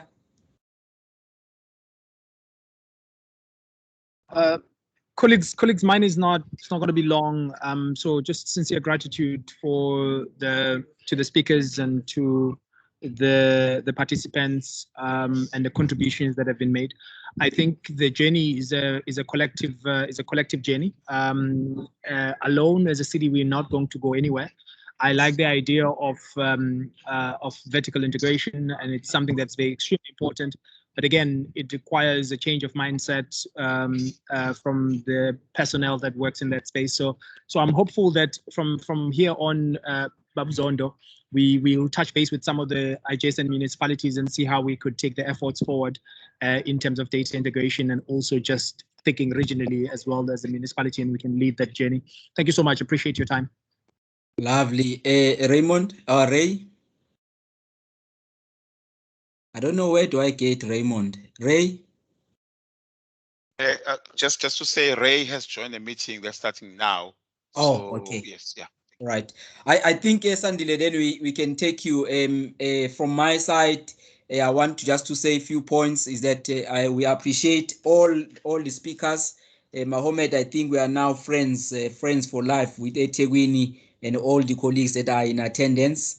And Ray as well from Microsoft and all of the colleagues who attended today know that we are now friends, and we are friends because we have committed ourselves to public service, and we know nothing and nothing else but service of the others.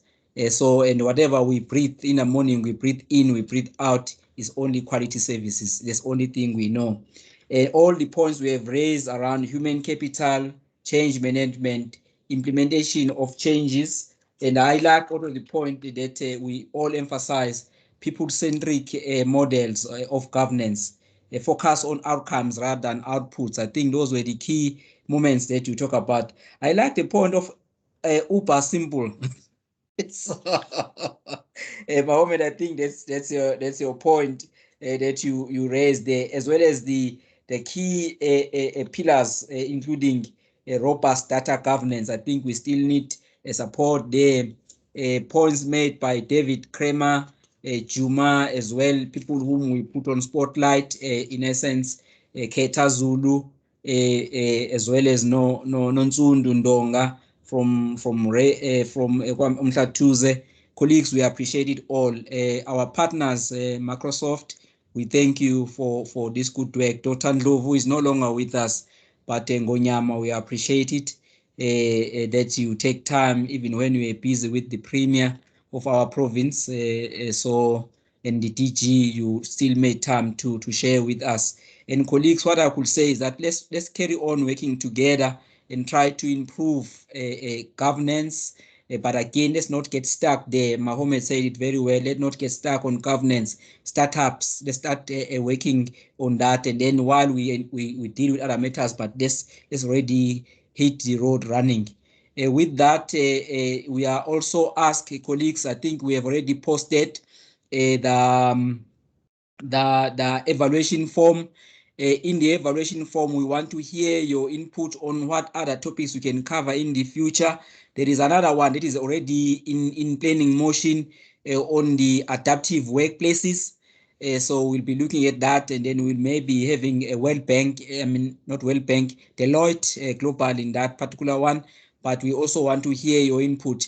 We also request your email addresses so that we can email the presentations after this, and any other knowledge product that we may have at our disposal regarding the work that we talk about today, digital transformation.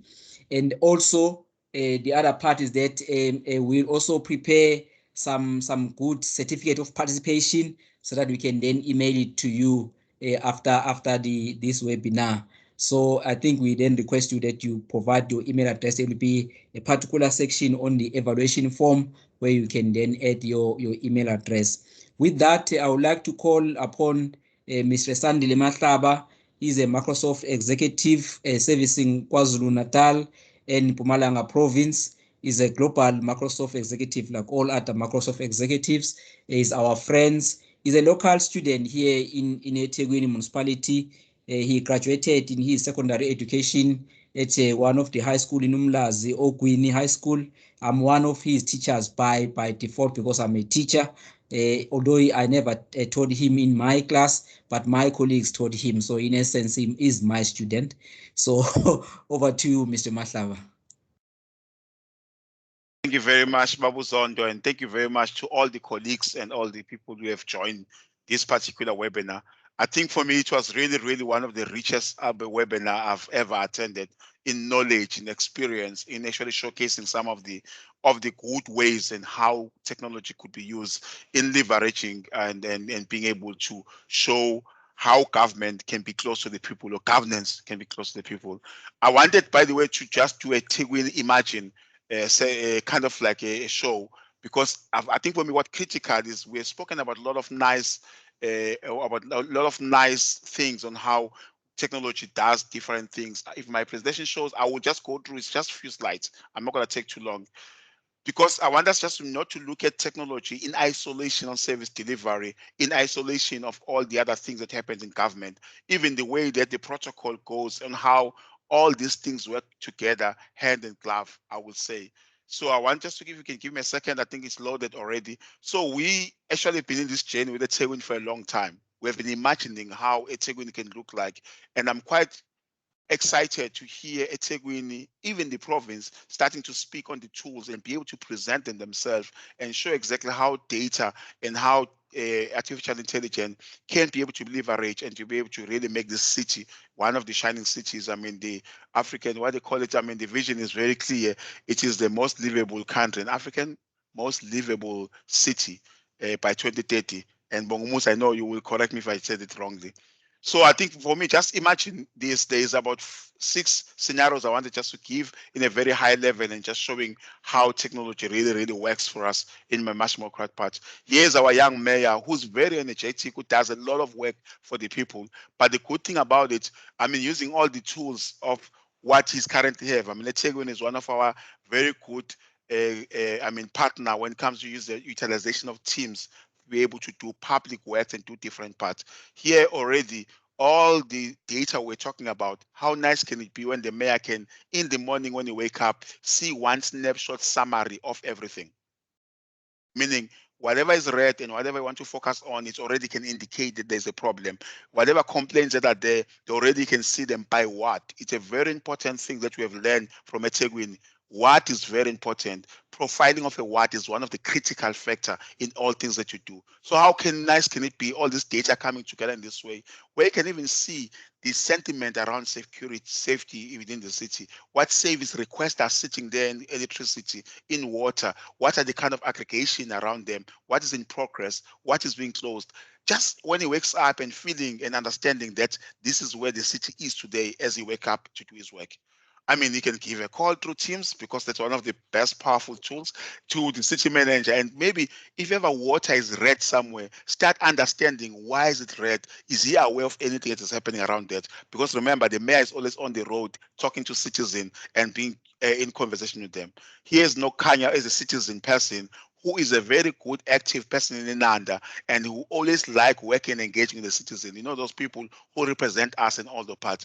Inanda community where he actually able to interact with them, because the water issue that we always experience, and this is the scenario we're using as a water problem, is something that he wants to engage with them as a citizen and be able to lead the society in a correct way. She can see where the problem is. And I mean, very simply, because eThekwini do have some of this capability being built, able to get into an app, log into an app as a citizen, same platform that is seen by everybody, but she's able to log in, see where they can report water leakages. You know what is nice about technology is the fact that once you get into it correctly, it's able to start giving you what you're looking for. So the key factor is I need to have a photo of what is happening, because that's how power of making artificial intelligence to work better.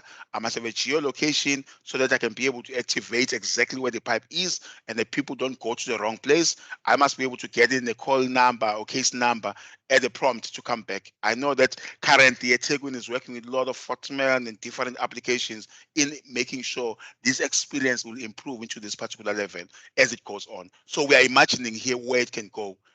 You know that eThekwini again, even eThekwini Water and all other part, they've got IoTs. I know that publicly it might not be known, but those IoT, by the way, are a critical factor to say whatever no Kanya is reporting, they can automatically log a case too, just to make sure they give efficient coverage of what is happening. So with technology again, that becomes another pillar that can be working up and make the city to operate very nicely. How nice can it be for this particular councillor again to log into a same system, but on a councillor level of visualization, and is able to say, because data is at the background, like we've been speaking, looking at what Dr. Mbata was showing us, I can see the sentiment of my ward and the parameter of my ward. I can see where the red issue is, meaning this is starting now to give me some indication there must be a problem in this particular section of my ward. And how do I gonna know that? As I look at that, I should be able to see exactly what could be the problem. Remember the case that was logged at the beginning, and it needs to be able to say, here's the case that was logged. No, Kanya is the one who logged it, and this is the issue that we are dealing with, and it's already being reported. I mean, as a councillor, then you avoid walking into society without knowing what is happening in the society. At least when you are walking around, driving in your car, you can start answering questions because you understand where things are. Again, this is power of data being integrated, working together. A person who works as an administrator or as a scheduler or as a person who look at these problems, how nice can they be? Again, going to the platform, seeing the state of the city as a map, see all the flags that are actually black because they are closed, and the ones that are red, and you can see the concentration of red automatically tells you there's a problem here. And all of a sudden, all the information is there already. And again, with artificial intelligence, we pull this information from the social sentiments and be able to visualize it correctly so that it can be able to give the particular illustration. I'm just wanting just to maybe to finish up so that at least I can be able to this in this part. You remember I spoke about IoT, the efficiency of IoT. So we envision again using IoT in a dashboard when no Kanya is logging in. We prioritize IoT because it's more efficient. It can give us history, data, and the future data, and can be able to do a very good comparison. So you'll see that in the envisioning of this system, we should be able to prioritize that and put it up as a high priority and critical. I'm just going to move into other slides. I mean, assignment of engineers and people must go there should be again be prioritized correctly and be able to use the skill set that was being indicated by Dr. Mbata to be able to prioritize people who are skilled enough and they're actually being able to do this part in the end. So as I conclude, I mean, this is more or less the artificial intelligence working into the tooling level of choosing the right tools for whatever that's going to be for the pipe repair. And I mean, choosing the right, again, material to do the same, again, to be able to prioritize correctly. Artificial intelligence brings in, because it knows the size of the pipe, only the material you will need for that particular size of a pipe. And again, through artificial intelligence, it should be able to pull in the team members I can go with and recommend people according to availability and skills and being able to be approved because they've done their exams to be able to be accredited for this. And again, the other part that artificial intelligence should be able to tell me, I should be scheduling the correct date of availability. And again, the other last one, which is important for us, is again, as we advise the city, let's Uberize this thing. Let's make it a way of saying from here to there, this is how long it's going to take. And by the way, this is the direction you're going to take, so that at least then we know when the cars are going there, it does not get lost in the midst of getting to the place. Firstly, and secondly, it's very efficient. We don't end up having to pay an overtime that you could have avoided if ever we've done it correctly.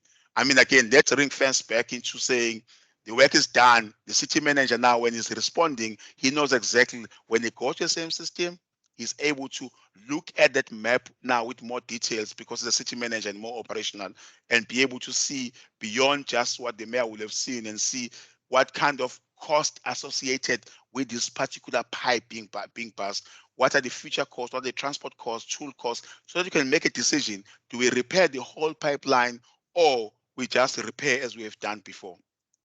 So, I mean, I'm just wanted to illustrate that whatever we're talking about, it's really practical in each and every level of the city, and it's possible to be achieved. As I stop and I'm being able just to finish up my particular part of the presentation here, I really want us to thank the city of eThekwini for the partnership that they've had with us. as Microsoft. And the other thing that I want to thank again is the fact that it's not only just with Microsoft. We've got other partners that are working with the city where we are collaborating with them. Some of them are competition with Microsoft, but we are collaborative because there's no longer competition in this world. I mean, the COVID has proven it. There's a lot of collaboration that needs to happen. I mean, Oracle systems that they've got in the city, we're able to work with Oracle in them. I mean, Esri, again, there's a lot of work that we're collaborating with them. So there's a lot of collaboration that takes on this. So as I close, Babu Zondo, I think I do encourage what Babu Zulu said, and I think and the contribution, I think it came from Ulona or from UN Habitat or Uchuma. We need to collaborate more. Let's not allow only the private sector to be able to be in advance and come, I will say it in a very nice way, dictate what should be. Let's, as government, lead the way and partner with the private sector to be able to elaborate what government can do better. The data richness is all in government.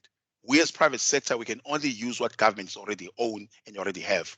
So let's be guided correctly by government. Politically, let's be guided by government again, administrationally, so that the value we add in these millions of rands we invest with us in dollars, they're always going to be impacting the citizens. They're going to be impacting the city so that we can really be the best and the most livable city by 2030 as inspired by eThekwini.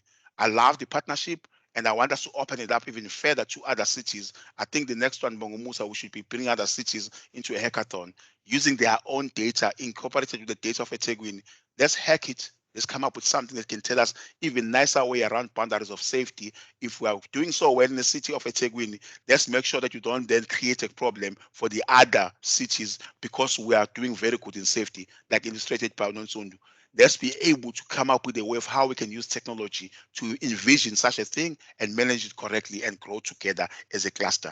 Appreciated the time, appreciated the collaboration, appreciate the partnership. We thank you very much, and we thank you all the organizers. I mean, Uxola, by the way, has been very instrumental in coordinating and assisting us to actually get where we are today. Really appreciate Tola, and I really, really appreciate the work you are doing in the background to make us look nice as we look today, and all the speakers have spoken today. Thank you very much. I appreciate Babu Zondo. Thank you. All right, thank you very much, colleague. Let us give the clap to all the engineers, sound engineers, technical engineers at the back end who are doing a great job that we stay live. We can show them virtually clapping. I won't mention their names, I may forget some. They even get red hearts. That's fantastic. Thank you very much, colleagues. Happy Heritage Day to all of you. Bye-bye.